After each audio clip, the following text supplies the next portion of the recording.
Punjabi radio USA ਸੁਣ ਰਹੇ ਸਾਰੇ ਹੀ ਮਾਣਯੋਗ ਅਤੇ ਸਤਿਕਾਰ ਸਰੋਤਿਆਂ ਨੂੰ ਪਿਆਰ ਸਤਿਕਾਰ ਸਹਿਤ ਨਿੱਘੀ ਜਿਹੀ ਸਤਿ ਸ੍ਰੀ ਅਕਾਲ ਸਭ ਨੂੰ ਜੀ ਨੂੰ ਆਖਦੇ ਹਾਂ। ਸੋ ਤੇ ਪ੍ਰੋਗਰਾਮ ਅਪਡੇਟ ਅਮਰੀਕਾ 'ਚ ਆਪ ਸਭ ਦਾ ਸਵਾਗਤ ਹੈ। ਮੈਂ ਰਾਜਕਨਵੀਰ ਸਿੰਘ ਹਰਜੋਤ ਸਿੰਘ ਖਾਲਸਾ ਜੀ ਆਇਆਂ ਨੂੰ ਸਵਾਗਤ ਹੈ। ਸਤਿ ਸ੍ਰੀ ਅਕਾਲ ਜੀ।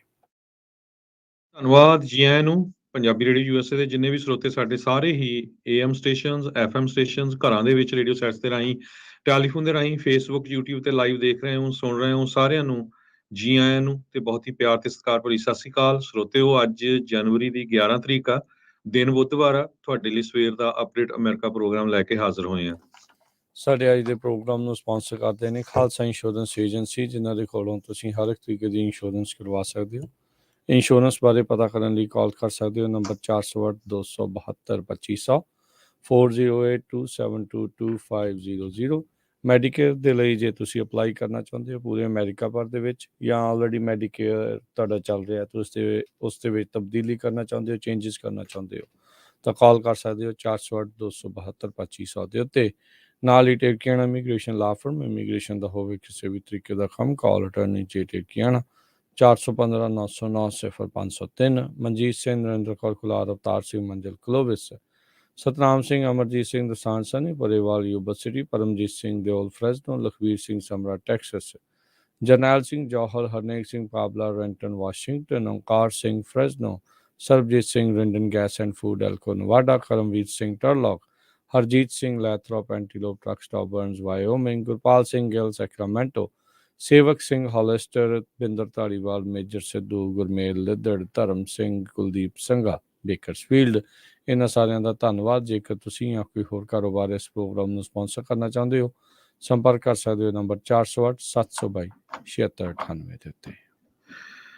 ਅੱਜ ਦੀਆਂ ਖਬਰਾਂ ਵੱਲ ਚੱਲੀਏ ਤੇ ਅੱਜ ਤੜਕੇ ਅਮਰੀਕਾ ਦੇ ਵਿੱਚ ਇੱਕ ਤਰ੍ਹਾਂ ਦੇ ਨਾਲ ਹਾਹਾਕਾਰ ਮਚ ਗਈ ਪਈ। ਅਮਰੀਕਾ ਦਾ ਜੋ ਕੰਪਿਊਟਰ ਸਿਸਟਮ ਹੈਗਾ ਆ ਹਵਾਈ ਜਹਾਜ਼ਾਂ ਨੂੰ ਕੰਟਰੋਲ ਕਰਨ ਵਾਲਾ, ਉਸ ਨੂੰ ਹੈਕ ਕਰ ਲਿਆ ਗਿਆ ਹੈਗਾ।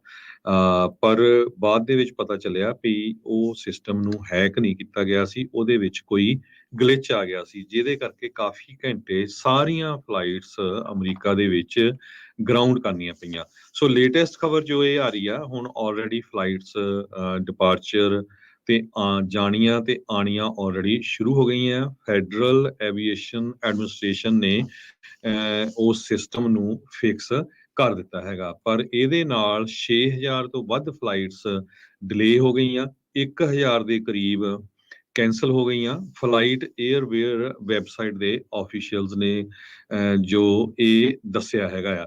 ਕਹਿੰਦੇ ਪਏ ਪਾਇਲਟ ਅਲਰਟਿੰਗ ਸਿਸਟਮ ਜੋ ਆ ਸਾਰੀਆਂ ਫਲਾਈਟਸ ਨੂੰ ਮੈਨੇਜ ਕਰਦਾ ਆ ਸੇਫਟੀ ਦੇ ਲਈ, ਉਹਦੇ ਵਿੱਚ ਗਲਿਚ ਆ ਗਈ ਸੀ। ਇਸ ਤੋਂ ਬਾਅਦ ਵਾਈਟ ਹਾਊਸ 'ਚ ਐਮਰਜੈਂਸੀ ਮੀਟਿੰਗ ਸੱਦ ਲਈ। ਪ੍ਰੈਜ਼ੀਡੈਂਟ ਬਾਈਡਨ ਹੁਣਾਂ ਨੂੰ ਵੀ ਇਸ ਮੁੱਦੇ ਦੇ ਉੱਤੇ ਸਟੇਟਮੈਂਟ ਦੇਣੀ ਪਈ ਵੀ ਅਸੀਂ ਇਨਵੈਸਟੀਗੇਟ ਕਰ ਰਹੇ ਹੈਗੇ ਆ। ਸਾਊਥ ਕੈਰੋਲੀਨਾ ਦੇ 에ਅਰਪੋਰਟ ਤੇ ਇੱਕ ਜੋ ਕਸਟਮਰ ਆ ਉਹਨੇ ਕਿਹਾ ਵੀ ਮੈਂ ਤਾਂ ਹੁਣ ਜਾਣ ਦਾ ਜਿਹੜਾ ਮਨ ਆ ਇਹ ਜਿਸ ਨੇ ਫਲਾਈ ਕਰਨਾ ਸੀ ਹੁਣ ਛੱਡੇ ਦਿੱਤਾ ਹੈਗਾ ਆ, ਵੀ ਪਤਾ ਨਹੀਂ ਕੀ ਹੋਣਾ ਹੈਗਾ। ਸੋ ਇਸੇ ਤਰ੍ਹਾਂ ਇਹ ਅਲਾਈਡ ਪਾਇਲਟਸ ਐਸੋਸੀਏਸ਼ਨ ਦੇ vice president captain Chris Torres, ਉਹਨਾਂ ਨੇ ਇਹ ਕਿਹਾ ਵੀ ਇਹ ਜੋ ਇੰਪੈਕਟ ਹੋਇਆ ਆ ਫਲਾਈਟਸ ਨੂੰ ਗਰਾਊਂਡ ਕਰਨ ਦਾ ਕੁਝ ਘੰਟਿਆਂ ਦੇ ਲਈ, ਇਹ ਫਰਾਈਡੇ ਤੱਕ ਅਫੈਕਟ ਕਰੂਗਾ। ਈਸਟਰਨ ਟਾਈਮ 9 ਵਜੇ ਦੇ ਹਿਸਾਬ ਨਾਲ, ਸਾਡੇ ਟਾਈਮ 6 ਵਜੇ ਦੇ ਹਿਸਾਬ ਨਾਲ ਫਲਾਈਟਸ ਆਲਰੇਡੀ ਸਾਰੇ ਹੀ 에ਅਰਪੋਰਟਸ ਆ ਉਹਨਾਂ ਤੋਂ ਸ਼ੁਰੂ ਹੋ ਚੁੱਕੀਆਂ। ਪਰ ਕਈਆਂ ਨੇ ਜਿਨ੍ਹਾਂ ਨੇ ਜਾਣਾ ਆ ਜਾਂ ਜਿਨ੍ਹਾਂ ਨੇ ਵਾਪਸ ਇੱਥੇ ਆਉਣਾ, ਕਿਸੇ ਦੇ ਰਿਸ਼ਤੇਦਾਰ ਆ ਰਹੇ ਆ, ਸੋ ਫਲਾਈਟਸ ਦੇ ਵਿੱਚ ਕਾਫੀ ਡਿਲੇ ਹੋਊਗਾ। ਤੇ ਪ੍ਰੈਜ਼ੀਡੈਂਟ ਜੋ ਬਾਈਡਨ ਹੁਣੀ ਅੱਜ ਕੱਲ ਮੈਕਸੀਕੋ ਦੇ ਵਿੱਚ ਹੈਗੇ ਆ, ਉਹਨਾਂ ਨੇ ਉੱਥੋਂ ਹੀ ਟਰਾਂਸਪੋਰਟੇਸ਼ਨ ਡਿਪਾਰਟਮੈਂਟ ਨੂੰ ਇਹ ਕਿਹਾ ਵੀ ਇਸ ਦੀ ਇਨਵੈਸਟੀਗੇਸ਼ਨ ਕੀਤੀ ਜਾਵੇ, ਇਹ ਫੇਲਰ ਕਿਉਂ ਹੋਇਆ ਹੈਗਾ ਆ, ਵੀ ਕਿਸੇ ਤਰ੍ਹਾਂ ਦਾ ਕੋਈ ਸਾਈਬਰ ਅਟੈਕ ਤਾਂ ਨਹੀਂ। ਪਰ ਇਹਦੇ ਬਾਰੇ ਉਹਨਾਂ ਨੇ ਇਹ ਕਿਹਾ ਵੀ ਕੋਈ ਹਜੇ ਤੱਕ ਕੁਝ ਪਤਾ ਨਹੀਂ ਲੱਗ ਸਕਿਆ। ਟਰਾਂਸਪੋਰਟੇਸ਼ਨ ਸੈਕਟਰੀ ਪੀਟ ਵਟੀਜੇਸ, ਉਹਨਾਂ ਨੇ ਇਹ ਕਿਹਾ ਆ ਇਸ ਦਾ ਰੂਟ ਕਾਜ਼ ਲੱਭਣ ਨੂੰ ਕਾਫੀ ਜਿਹੜਾ ਸਮਾਂ ਲੱਗ ਜਾਊਗਾ। ਜੀ, ਇਸ ਪੂਰੇ ਗਲਿਚ ਦੇ ਕਰਕੇ 6000 ਫਲਾਈਟਾਂ ਡਿਲੇ, 1000 ਤੋਂ ਵੱਧ ਜਿਹੜੀਆਂ ਆ ਉਹ ਕੈਂਸਲ ਫਲਾਈਟਸ ਕੀਤੀਆਂ ਗਈਆਂ ਓਵਰਆਲ ਅਮਰੀਕਾ ਦੇ ਵਿੱਚ। ਰੀਸੈਂਟਲੀ ਆਪਾਂ ਸਾਊਥ ਵੈਸਟ ਦੇ ਜਿਹੜਾ ਮੈਲਟਡਾਊਨ ਦੇਖਿਆ ਸੀਗਾ ਵੀ ਉੱਥੇ ਜਿਹੜੀ ਉਹਨਾਂ ਦੇ ਸਿਸਟਮ ਦੇ ਵਿੱਚ ਪ੍ਰੋਬਲਮ ਆਉਣ ਤੋਂ ਬਾਅਦ 'ਚ ਅੱਗੇ ਤੋਂ ਅੱਗੇ ਇੰਨੀ ਪ੍ਰੋਬਲਮ ਵਧੀ ਵੀ ਹਫ਼ਤੇ ਤੱਕ ਲੋਕਾਂ ਦੀਆਂ ਫਲਾਈਟਾਂ ਕੈਂਸਲ ਹੁੰਦੀਆਂ ਰਹੀਆਂ ਅਤੇ ਫਿਰ ਕਿੰਨਾ ਵਕਤ ਜਿਹੜਾ ਮੁੜ ਲੱਗਾ ਉਹਨਾਂ ਨੂੰ ਆਪਣੇ ਪੈਰਾਂ 'ਤੇ ਖੜ੍ਹੇ ਹੋਣ ਦੇ ਲਈ। ਹੁਣ ਇਹ ਵੀ ਇੱਕ ਬੜੀ ਵੱਡੀ ਚਿੰਤਾ ਵਾਲੀ ਗੱਲ ਆ ਵੀ ਕੀ ਅਮਰੀਕਾ ਦਾ ਸਾਰਾ ਹੀ ਸਿਸਟਮ ਕੁਛ ਕੰਪਿਊਟਰਸ ਦੇ ਸਿਰ ਦੇ ਉੱਤੇ ਜਿਹੜਾ ਆ ਉਹ ਚੱਲ ਰਿਹਾ ਹੈ FAA ਦਾ, ਅਤੇ ਇਸ ਦੇ ਵਿੱਚ ਗਲਿਚ ਨਾ ਆਵੇ ਜਾਂ ਇਹਦੀ ਰਿਡੰਡੈਂਸੀ ਕਿੱਦਾਂ ਹੈਗੀ ਆ, ਉਹ ਇੱਕ ਵੱਡੇ ਜਿਹੜੇ ਉਹ ਸਵਾਲ ਹੈਗੇ ਆ। ਅਤੇ ਕੱਲ੍ਹ ਨੂੰ ਵਾਕਿਆ ਜੇ ਹੈਕਿੰਗ ਕੋਈ ਕਰ ਲੈਂਦਾ ਆ ਤਾਂ ਫਿਰ ਇੱਥੇ ਕੀ ਬਣੂਗਾ।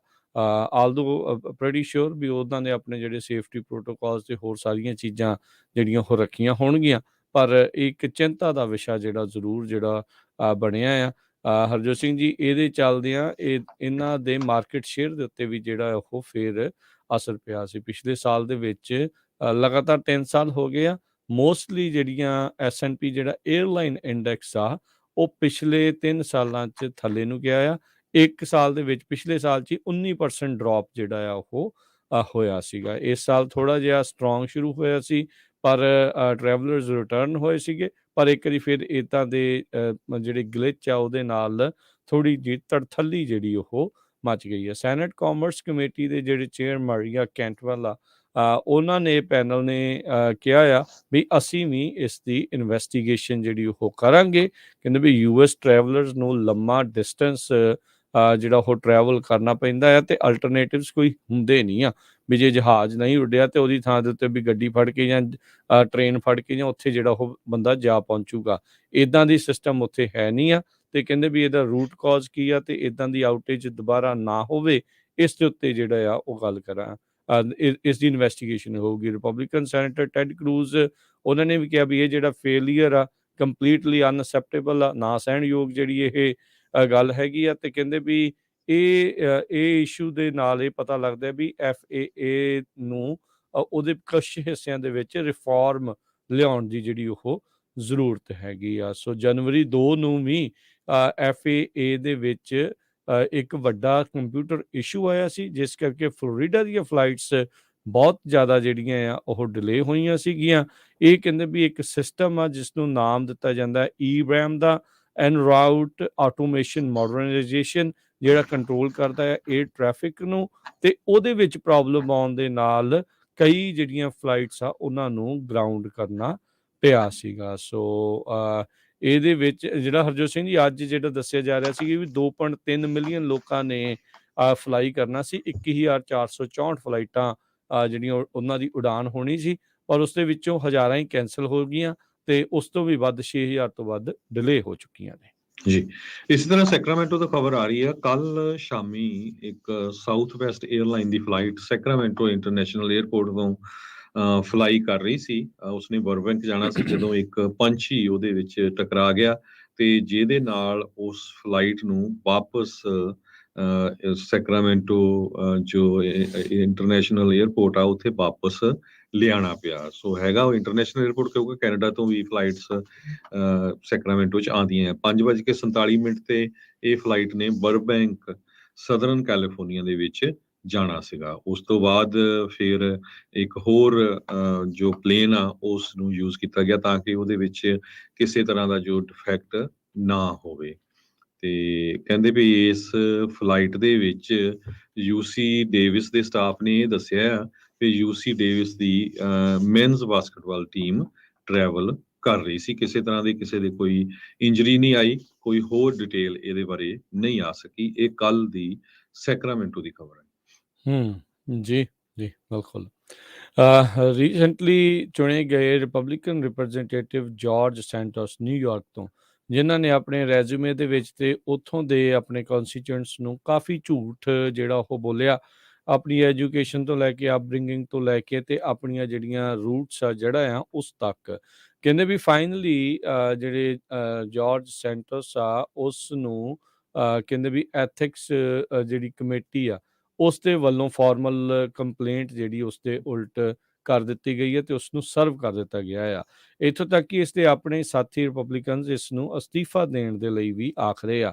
ਨੈਸੂ ਕਾਉਂਟੀ ਦੇ ਵਿੱਚ ਆਲਰੇਡੀ ਇੱਕ ਹੋਰ ਮਾਮਲਾ ਜਿਹੜਾ ਆ ਇਸ ਦੇ ਉਲਟ ਜਿਹੜਾ ਹਰਜੋਤ ਸਿੰਘ ਜੀ ਚੱਲ ਰਿਹਾ ਹੈਗਾ ਆ।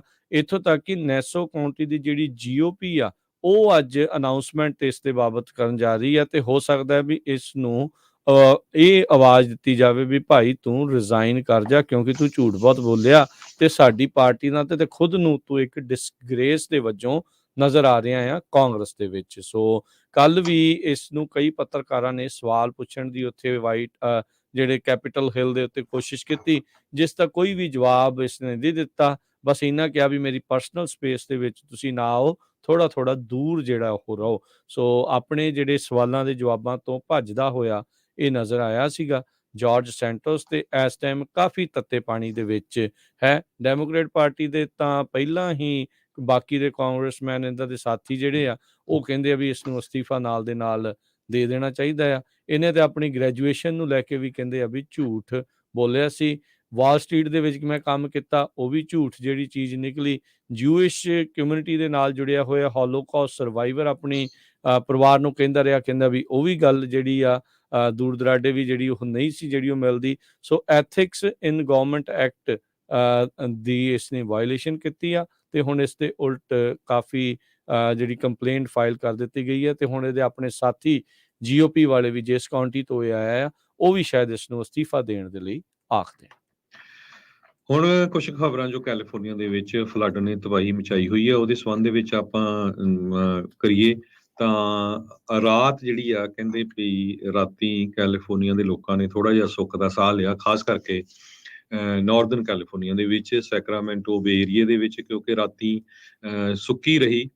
ਜ਼ਰੂਰ ਸਵੇਰੇ ਥੋੜਾ ਬਹੁਤਾ ਮੀਂਹ ਪਿਆ ਹੈਗਾ ਕਈ ਏਰੀਏਜ਼ ਦੇ ਵਿੱਚ, ਪਰ ਅੱਜ ਹਵਾਵਾਂ ਇੰਨੀਆਂ ਤੇਜ਼ ਚੱਲ ਰਹੀਆਂ ਆ, ਬਹੁਤ ਵੱਡੀ ਗਿਣਤੀ ਦੇ ਵਿੱਚ ਟਰੀ ਆ ਉਹ ਬੜੇ ਜਿਹੜੇ ਟਰੀ ਆ ਉਹ ਡਿੱਗ ਪਏ ਹੈਗੇ ਆ। ਸੈਕਰਾਮੈਂਟੋ ਦੀ ਜੇ ਗੱਲ ਕਰਦੇ ਜਾਈਏ, ਸੈਕਰਾਮੈਂਟੋ 'ਚ 13 ਦਿਨ ਲਗਾਤਾਰ ਮੀਂਹ ਪਿਆ ਆ, ਜਿਹਦੇ ਨਾਲ ਹੁਣ ਹੋਰ ਫਲੱਡ ਆਉਣ ਦੇ ਚਾਂਸ ਬਹੁਤ ਵੱਧ ਗਏ ਹੈਗੇ ਆ। ਈਵਨ ਦੋ ਰਾਤ ਦਾ ਦਿਨ ਸੁੱਕਾ ਰਿਹਾ, ਅੱਜ ਫੇਰ ਮੀਂਹ ਆਉਣ ਦੇ ਚਾਂਸ ਆ ਤੇ ਆਉਣ ਵਾਲੇ ਕੁਝ ਦਿਨਾਂ ਦੇ ਵਿੱਚ ਫੇਰ ਇੱਕ ਹੋਰ ਐਟਮੋਸਫੇਰਿਕ ਰਿਵਰ ਆ ਰਿਹਾ ਹੈਗਾ ਆ। ਹਾਈਵੇ 99 ਪੂਰੀ ਤਰ੍ਹਾਂ ਫਲੱਡ ਹੋਇਆ ਸੀ, ਹਜੇ ਵੀ ਹਾਈਵੇ 80 ਕਈ ਜਗ੍ਹਾ ਦੇ ਉੱਤੇ ਨਵਾਡਾ ਦੇ ਬਾਰਡਰ ਲਾਈਨ ਦੇ ਉੱਤੇ ਬੰਦ ਹੈਗਾ ਆ। ਦਸੰਬਰ 26 ਤੋਂ ਲੈ ਕੇ ਹੁਣ ਤੱਕ ਕਹਿੰਦੇ ਵੀ 4.5 ਇੰਚ ਦੇ ਕਰੀਬ ਮੀਂਹ ਸੈਕਰਾਮੈਂਟੋ ਦੇ ਵਿੱਚ ਪੈ ਚੁੱਕਾ ਹੈਗਾ ਆ। ਸੋ 100 ਸਾਲਾਂ ਦਾ ਜਿਹੜਾ ਫਲੱਡ ਮੈਪ ਆ ਸੈਕਰਾਮੈਂਟੋ ਕਾਉਂਟੀ ਦਾ ਫੈਡਰਲ ਐਮਰਜੈਂਸੀ ਮੈਨੇਜਮੈਂਟ ਏਜੰਸੀ ਨੇ ਜਾਰੀ ਕੀਤਾ ਹੋਇਆ ਆ। ਉਹਦੇ ਮੁਤਾਬਕ ਕਹਿੰਦੇ ਵੀ 1% ਚਾਂਸ ਐਨੂਅਲੀ ਫਲੱਡਿੰਗ ਦਾ ਹੁੰਦਾ, 26% ਚਾਂਸ ਫਲੱਡਿੰਗ ਦਾ ਜੇ ਤੁਸੀਂ 30 ਸਾਲਾਂ ਦੀ ਮੌਰਗੇਜ ਲਈ ਹੋ ਆਪਣੇ ਘਰ 'ਚ। ਸੋ ਤਾਂ ਹੀ ਕਰਕੇ ਜਿਹੜੀਆਂ ਬਹੁਤ ਸਾਰੀਆਂ ਮੌਰਗੇਜ ਕੰਪਨੀਆਂ ਆ, ਲੋਨ ਕੰਪਨੀਆਂ ਆ, ਉਹ ਤੁਹਾਤੋਂ ਫਲੱਡ ਇੰਸ਼ੋਰੈਂਸ ਰਿਕੁਆਇਰ ਕਰਦੀਆਂ ਆ। ਸੋ ਸੈਕਰਾਮੈਂਟੋ ਦੇ ਵਿੱਚ ਕਾਫੀ ਬੁਰਾ ਹਾਲ ਆ। ਸਦਰਨ ਕੈਲੀਫੋਰਨੀਆ ਦੇ ਵਿੱਚ ਮੌਂਟੇਸੀਟੋ ਏਰੀਆ ਜੋ ਆ ਉੱਥੇ ਫਲੱਡਿੰਗ ਬਹੁਤ ਹੋਈ ਹੈਗੀ ਆ। ਜੀ ਬਿਲਕੁਲ। ਸੋ ਸਥਿਤੀ ਸਾਰੇ ਥਾਵਾਂ ਦੇ ਉੱਤੇ ਠੀਕ ਨਹੀਂ ਆ ਤੇ 2 ਕੁ ਹੋਰ ਐਟਮੋਸਫੇਰਿਕ ਰਿਵਰਸ ਆਉਣ ਦੀਆਂ ਕਿਆਸ ਰਹੀਆਂ ਨੇ, ਵੱਧ ਵੀ ਹੋ ਸਕਦੀ, ਘੱਟ ਵੀ ਹੋ ਸਕਦੀ, ਪਰ 2 ਹੋਰ ਸਟਾਰਮ ਜਿਹੜੇ ਆ ਉਹ ਅਜੇ ਘੱਟੋ ਘੱਟ ਮਿੱਥੇ ਜਾ ਰਹੇ ਆ। ਜਨਵਰੀ 21 ਤੱਕ ਰੁਕ ਕੇ ਜਿਹੜਾ ਮੀਂਹ ਆ ਉਹ ਪੈਣ ਦੀਆਂ ਸੰਭਾਵਨਾਵਾਂ ਆ। ਤੁਸੀਂ ਤਸਵੀਰਾਂ ਦੇਖੋ, ਜਿਹੜੇ ਦਰਿਆ ਵਗ ਰਹੇ ਨੇ ਵੀ ਉਹਨਾਂ ਦੀ ਆਵਾਜ਼ ਸੁਣ ਕੇ ਤੇ ਜਿੰਨਾ ਬਹਾਅ ਇਸ ਟਾਈਮ ਪਾਣੀ ਦਾ ਉਸ ਦੇ ਵਿੱਚ ਆ ਉਹਨੂੰ ਦੇਖ ਕੇ ਡਰ ਲੱਗਦਾ ਆ। 21 ਮਿਲੀਅਨ ਲੋਕ ਅਜੇ ਵੀ ਫਲੱਡ ਅਲਰਟਸ ਦੇ ਅੰਡਰ ਦੱਸੇ ਜਿਹੜੇ ਹੋ ਜਾ ਰਹੇ ਨੇ। ਘਰਾਂ ਦੇ ਘਰ ਜਿਹੜੇ ਉਹ ਇਸ ਟਾਈਮ ਪੂਰੀ ਤਰ੍ਹਾਂ ਕਈ ਥਾਵਾਂ ਦੇ ਉੱਤੇ ਡੁੱਬੇ ਪਏ ਨੇ। ਸੋ 17 ਮੌਤਾਂ ਜਿਹੜੀਆਂ ਆ ਉਹ ਹੋਈਆਂ ਆ। ਉਸ ਦੇ ਲਈ ਇਹਨਾਂ ਸਟਾਰਮਸ ਨੂੰ ਹੀ, ਮੀਂਹ ਨੂੰ ਹੀ ਜਿਹੜਾ ਜ਼ਿੰਮੇਵਾਰ ਮੰਨਿਆ ਜਾ ਰਿਹਾ ਆ। ਸੋ ਕਹਿੰਦੇ ਵੀ ਵੱਖ-ਵੱਖ ਨੈਚੁਰਲ ਡਿਜ਼ਾਸਟਰਸ ਉਹ ਇਸ ਟਾਈਮ ਹੋਏ ਆ। ਕਿਤੇ ਸਿੰਕ ਹੋਲ ਓਪਨ ਹੋ ਰਹੇ ਆ, ਕਿਤੇ ਲੈਵੀਜ਼ ਜਿਹੜੀਆਂ ਉਹ ਟੁੱਟ ਰਹੀਆਂ, ਕਿਤੇ ਰੁੱਖ ਡਿੱਗ ਰਹੇ ਆ, ਕਿਤੇ ਵੈਸੇ ਹੀ ਫਲੱਡਡ ਵਾਟਰ ਦੇ ਵਿੱਚ ਕਈ ਲੋਕ ਫਸ ਰਹੇ ਆ, ਗੱਡੀਆਂ ਜਿਹੜੀਆਂ ਉਸ ਦੇ ਵਿੱਚ ਰੁੜ ਰਹੀਆਂ ਆ। ਤੇ ਹਾਲ ਦੀ ਘੜੀ ਆਉਣ ਵਾਲੇ ਸਮੇਂ ਦੇ ਵਿੱਚ ਕੋਈ ਇਸ ਤੋਂ ਬਹੁਤੀ ਰਾਹਤ ਜਿਹੜੀ ਉਹ ਨਹੀਂ ਨਜ਼ਰ ਆ ਰਹੀ। 1990 ਕਹਿੰਦੇ ਵੀ ਦਹਾਕਾ ਸੀਗਾ ਜਿਸ ਟਾਈਮ ਦੇ ਉੱਤੇ ਕੈਲੀਫੋਰਨੀਆ ਦੇ ਵਿੱਚ ਇੰਨਾ ਮੀਂਹ ਪਿਆ ਆ। ਬੇ ਏਰੀਏ ਦੇ ਕਈ ਇਲਾਕਿਆਂ 'ਚ ਸੈਨ ਫਰਾਂਸਿਸਕੋ, ਸੈਨ ਹੋਜ਼ੇ ਇੱਦਾਂ ਦੇ ਇਲਾਕਿਆਂ 'ਚ 12-12 ਇੰਚ ਤੱਕ ਮੀਂਹ ਜਿਹੜਾ ਹੈ ਉਹ ਆਲਰੇਡੀ ਪੈ ਚੁੱਕਾ ਆ। ਜੇ ਅਸੀਂ ਫਰੈਜ਼ਨੋ ਕਾਊਂਟੀ ਦੀ ਗੱਲ ਕਰੀਏ, ਇਕੱਲੇ ਦਸੰਬਰ ਮਹੀਨੇ 'ਚ 5.25 ਇੰਚ, ਤੇ ਇਸ ਟਾਈਮ ਆ ਜਨਵਰੀ ਦੇ ਜੇ ਇੰਨੇ ਦਿਨ ਗੁਜ਼ਰੇ ਆ ਤੇ 3.5 ਤੋਂ 4.25 ਇੰਚ ਜਿਹੜੀ ਆ ਉਹ ਮੀਂਹ ਇੱਥੇ ਪੈ ਚੁੱਕਾ ਹੈਗਾ ਆ। ਸੋ ਇੰਨਾ ਤੇ ਕਈ ਵਾਰੀ ਸਾਲ ਦੇ ਵਿੱਚ ਵੀ ਗਿਣ ਕੇ ਵੀ ਜਿਹੜਾ ਉਹ ਐਵਰੇਜ ਨਹੀਂ ਪੈਂਦਾ ਹੁੰਦਾ। ਸੋ ਇਹ ਇਸ ਟਾਈਮ ਸਥਿਤੀ ਜਿਹੜੀ ਉਹ ਬਣੀ ਪਈ ਆ। ਗਵਰਨਰ ਗੈਵਿਨ ਨਿਊਸਮ ਨੇ ਇੱਕ ਵਾਰੀ ਫੇਰ ਇਹ ਇਸ਼ਾਰਾ ਜਿਹੜਾ ਉਹ ਕੀਤਾ ਵੀ ਜੋ ਇਸ ਟਾਈਮ ਕੈਲੀਫੋਰਨੀਆ ਦੇ ਵਿੱਚ ਡਰਾਮੈਟਿਕ ਵੈਦਰ ਸਵਿੰਗਸ, ਡਰਾਊਟ ਤੋਂ ਸਿੱਧਾ ਆਪਾਂ ਹੜ੍ਹਾਂ ਵੱਲ ਨੂੰ ਆਏ ਆ, ਇਹ ਕਿਤੇ ਨਾ ਕਿਤੇ ਕਲਾਈਮੇਟ ਚੇਂਜ ਦੇ ਨਾਲ ਜੁੜ ਕੇ ਜਿਹੜਾ ਉਹ ਦੇਖਿਆ ਜਾ ਰਿਹਾ ਹੈ। ਕਹਿੰਦੇ ਵੀ ਜਿਹੜਾ ਡਰਾਈਨੈਸ ਆ ਉਹ ਲਗਾਤਾਰ 3 ਸਾਲ ਬਹੁਤ ਜ਼ਿਆਦਾ ਡਰਾਈ ਰਹੀ, ਤੇ ਹੁਣ ਜਿਹੜੀ ਮੀਂਹ ਆ ਉਹ ਓਨਾ ਹੀ ਜ਼ਿਆਦਾ ਜਿਹੜਾ ਆ ਉਹ ਆਪਾਂ ਨੂੰ ਦੇਖਣ ਨੂੰ ਮਿਲ ਰਿਹਾ ਆ। ਇਹ ਵੈਦਰ ਵਿਪਲੈਸ਼ ਜਿਹੜੀ ਉਹ ਆਪਾਂ ਦੇਖਣ ਨੂੰ ਮਿਲੀ ਆ। ਕੱਲ ਸੈਂਟਾ ਕਰੂਜ਼ ਕਾਊਂਟੀ ਦੇ ਇਲਾਕੇ ਦੇ ਵਿੱਚ ਪਹੁੰਚੇ ਸੀਗੇ ਗਵਰਨਰ ਨਿਊਸਮ, ਜਿੱਥੇ ਨੁਕਸਾਨ ਹੋਏ ਇਲਾਕੇ ਦਾ ਇਹਨਾਂ ਨੇ ਮੁਆਇਨਾ ਜਿਹੜਾ ਉਹ ਕੀਤਾ ਹੈ, ਜਾਇਜ਼ਾ ਜਿਹੜਾ ਉਹ ਲਿਆ ਆ। ਸੋ ਇਹ ਜਿਹੜੀ ਸਥਿਤੀ ਬਣੀ ਹੈ 2018 ਦੇ ਵਿੱਚ, ਪਿਛਲੀ ਵਾਰੀ ਜਿਹੜੇ ਫਲੱਡ ਵਗੈਰਾ ਆਇਆ ਸੀ ਉਦੋਂ 2 ਦਰਜਨ ਲੋਕਾਂ ਦੀਆਂ ਜਿਹੜੀਆਂ ਹਰਜੋਤ ਸਿੰਘ ਜੀ ਮੌਤਾਂ ਹੋਈਆਂ ਸੀ।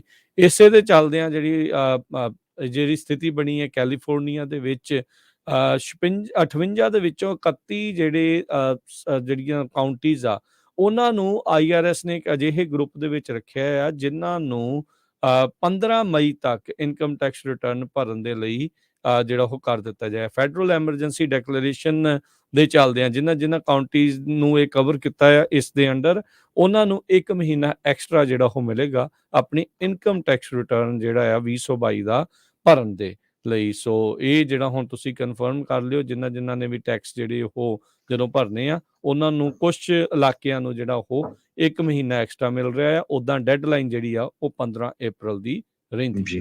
ਸੋ ਬਹੁਤ ਸਾਰੇ ਲੋਕ ਇਹਦੇ ਚ ਆਣੇ ਆ। 58 ਕਾਊਂਟੀਜ਼ ਆ ਆਪਣੀ ਗੋਲਡਨ ਸਟੇਟ ਦੇ ਵਿੱਚ, ਜਿਹਦੇ ਵਿੱਚੋਂ 31 ਕਾਊਂਟੀਜ਼ ਨੂੰ ਐਮਰਜੈਂਸੀ ਡਿਕਲੇਅਰ ਕੀਤਾ ਹੋਇਆ ਹੈਗਾ ਆ, ਜਿਹਦੇ ਵਿੱਚ ਲਾਸ ਐਂਜਲਸ, ਔਰੇਂਜ, ਸੈਨ ਡੀਗੋ, ਵੈਂਚਰਾ, ਇਹ ਸਾਰੀਆਂ ਕਾਊਂਟੀਜ਼ ਆਉਂਦੀਆਂ ਹੈਗੀਆਂ। ਸੋ 1 ਮਹੀਨਾ ਐਕਸਟਰਾ IRS ਨੇ ਦੇ ਦਿੱਤਾ ਹੈ। ਅਪ੍ਰੈਲ 15 ਲਾਸਟ ਡੇਟ ਹੁੰਦੀ ਆ, ਉਸ ਨੂੰ ਹੁਣ ਮਈ 15, ਜਿਨ੍ਹਾਂ ਦੇ ਵਿੱਚ ਡੈਕਲੇਰੇਸ਼ਨ ਐਮਰਜੈਂਸੀ ਡਿਕਲੇਅਰ ਹੋਈ ਹੋ ਹੈਗੀ ਆ। ਇਸੇ ਤਰ੍ਹਾਂ ਕੁਆਟਰਲੀ ਪੇਰੋਲ ਤੇ ਐਕਸਾਈਜ਼ ਟੈਕਸ ਰਿਟਰਨ ਜੋ ਜਨਵਰੀ 31 ਨੂੰ ਡਿਊ ਹੁੰਦੇ ਆ ਜਾਂ ਅਪ੍ਰੈਲ 30 ਨੂੰ, ਉਹਨਾਂ ਨੂੰ ਵੀ ਕਹਿੰਦੇ ਵੀ ਥੋੜਾ ਡਿਲੇ ਕਰ ਦਿੱਤਾ ਗਿਆ ਹੈਗਾ ਆ। ਸੋ ਤਾਂ ਕਿ ਕਿਸੇ ਨੂੰ ਕੋਈ ਪਲੰਟੀ ਨਾ ਦੇਣੀ ਪਵੇ। ਇਸੇ ਤਰ੍ਹਾਂ ਜਿਹੜੀ ਕਾਫੀ ਐਸ ਕਾਰਪੋਰੇਸ਼ਨ, ਸੀ ਕਾਰਪੋਰੇਸ਼ਨ, ਉਹਦੇ ਬਾਰੇ ਤੁਸੀਂ ਜਿਹੜੇ ਤੁਹਾਡੇ ਟੈਕਸ ਵਾਲੇ ਲੋਕ ਆ ਉਹਨਾਂ ਦੇ ਨਾਲ ਜ਼ਰੂਰ ਗੱਲਬਾਤ ਕਰ ਲਿਓ। ਜੀ ਹਰਜੋਤ ਸਿੰਘ ਜੀ, ਮੈਂ ਦੱਸ ਦਿੰਦਾ ਜਿਹੜੀ IRS ਨੇ ਕਿਹੜੇ ਜਿਨ੍ਹਾਂ ਨੂੰ ਫੀਮਾ ਦੀ ਐਮਰਜੈਂਸੀ ਡਿਜ਼ਾਸਟਰ ਦੇ ਅੰਡਰ ਆ, ਉਹ ਆਪਾਂ 31 ਕਾਊਂਟੀਜ਼ ਦਾ ਨਾਂ ਦੱਸ ਦਿੰਦੇ ਆ। ਸੋ ਮੇਕ ਸ਼ੋਰ ਕਰ ਲਿਓ ਵੀ ਤੁਸੀਂ ਜੇ ਇਹਨਾਂ ਕਾਊਂਟੀਜ਼ ਦੇ ਵਿੱਚ ਹੈਗੇ ਆ ਤਾਂ ਤੁਹਾਡੇ ਕੋਲ 1 ਮਹੀਨਾ ਐਕਸਟਰਾ ਆ। ਬਾਕੀ ਜਿਨ੍ਹਾਂ ਕਾਊਂਟੀਜ਼ ਦੇ ਵਿੱਚ ਨਾਂ ਨਹੀਂ ਹੈਗਾ ਉਹਨਾਂ ਦੇ ਲਈ ਰੈਗੂਲਰ ਜਿਹੜੀ 15 ਅਪ੍ਰੈਲ ਵਾਲਾ ਜਿਹੜਾ ਉਹ ਲਾਸਟ ਡੇਟ ਹੋਊਗੀ।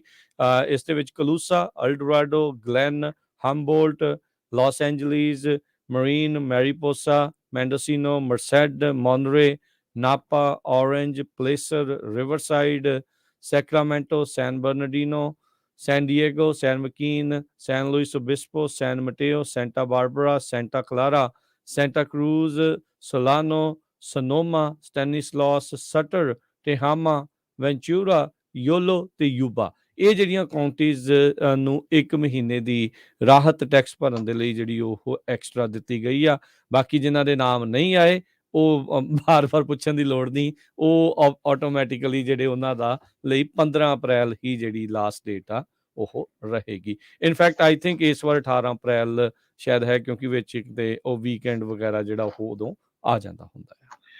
ਅਗਲੀ ਖਬਰ ਇੰਟਰਨੈਸ਼ਨਲ ਲੈਵਲ ਦੇ ਉੱਤੇ ਚੱਲੀਏ। ਅੱਜ ਅਫਗਾਨਿਸਤਾਨ ਦੇ ਵਿੱਚ ਇੱਕ ਸੁਸਾਈਡਰ ਬੰਬਰ ਨੇ ਬਹੁਤ ਹੀ ਖਤਰਨਾਕ ਬੰਬ ਉੱਥੇ ਜਿਹੜਾ ਚਲਾ ਦਿੱਤਾ, ਜਿਹਦੇ ਨਾਲ 20 ਲੋਕਾਂ ਦੀ ਹੁਣ ਤੱਕ ਮੌਤ ਹੋ ਚੁੱਕੀ ਹੈਗੀ ਆ।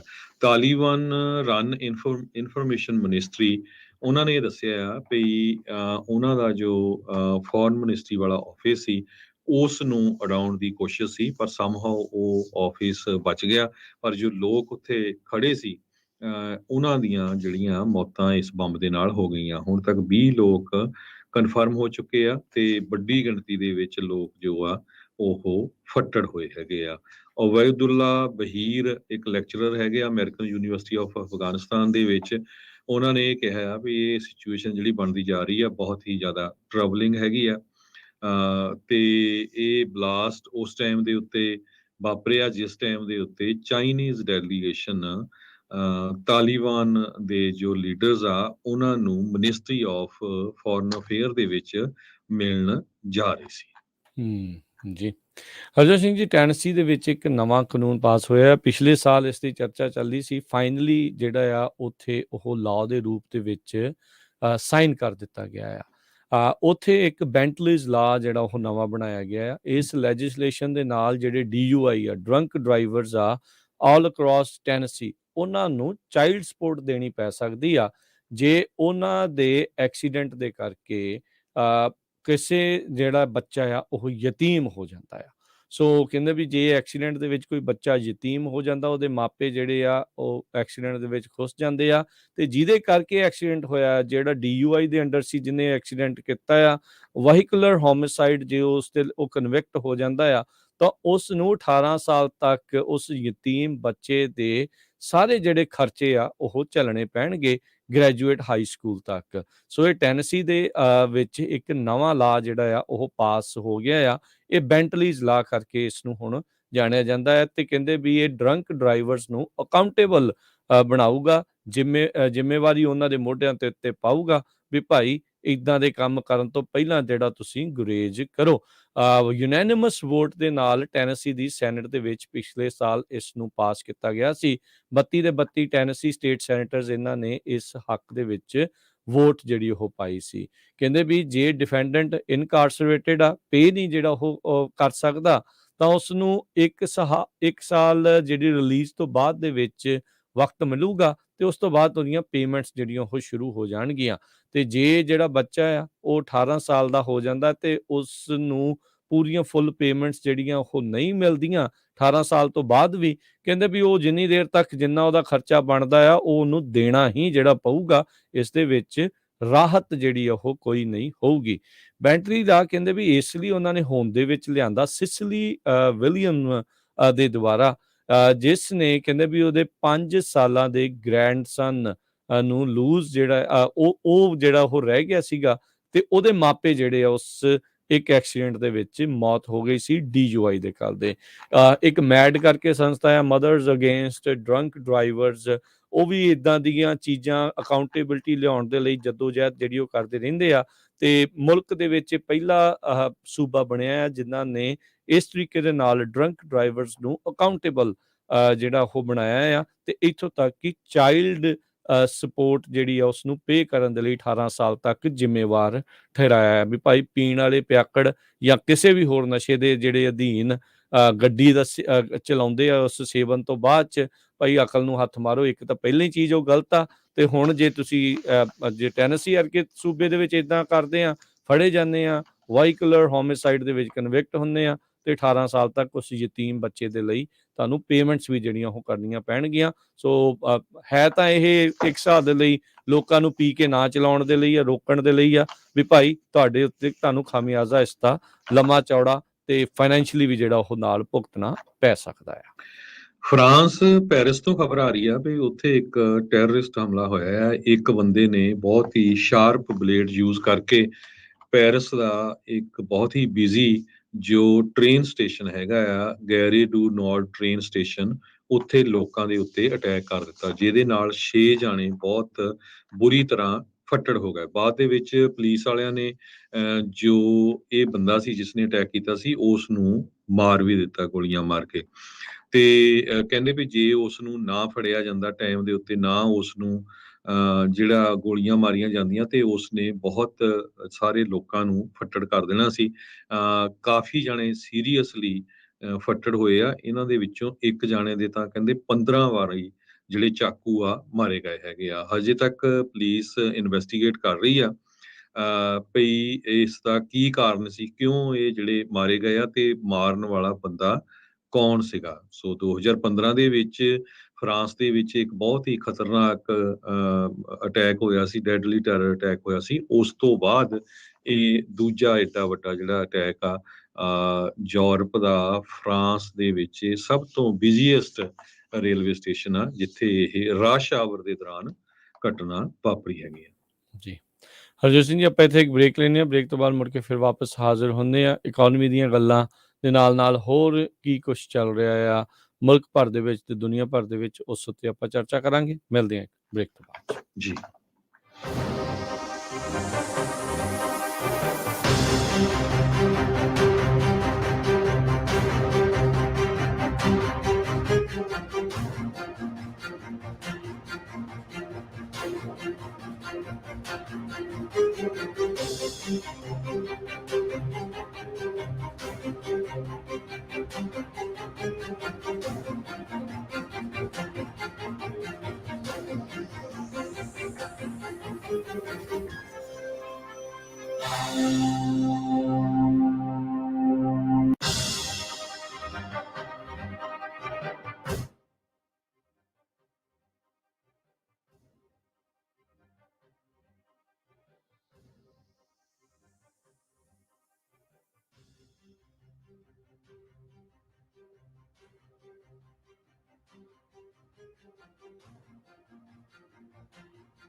ਪੰਜਾਬੀ ਰੇਡੀਓ USA ਸੁਣ ਰਹੇ ਦੇਖ ਰਹੇ ਸਾਰੇ ਸਰੋਤਿਆਂ ਦਰਸ਼ਕਾਂ ਨੂੰ ਇੱਕ ਵਾਰੀ ਫਿਰ ਜੀ ਆਇਆਂ ਨੂੰ ਸਵਾਗਤ ਹੈ। ਸਰੋਤ ਪ੍ਰੋਗਰਾਮ ਚੱਲ ਰਿਹਾ ਜੀ ਅਪਡੇਟ ਅਮਰੀਕਾ ਤੇ ਹਰਜੋਤ ਸਿੰਘ ਜੀ ਆਇਆਂ ਨੂੰ ਇੱਕ ਵਾਰੀ ਫਿਰ ਸਵਾਗਤ ਹੈ ਜੀ। ਧੰਨਵਾਦ ਜੀ ਆਇਆਂ ਨੂੰ। ਤੇ ਨਾਲ ਹੀ ਸਰੋਤਿਆਂ ਨੂੰ ਦੱਸ ਜਾਈਏ ਵੀ ਆਉਣ ਵਾਲੇ ਦਿਨਾਂ ਦੇ ਵਿੱਚ ਜਿਹੜੀ ਇਹ ਲਾਈਵ ਪ੍ਰੋਗਰਾਮ ਤੁਸੀਂ ਵੀਡੀਓ ਦੇ ਰੂਪ ਦੇ ਵਿੱਚ ਦੇਖਦੇ ਹੋ ਉਹ YouTube ਦੇ ਉੱਤੇ ਹੀ ਜਿਹੜਾ ਉਹ ਆਇਆ ਕਰੇਗਾ।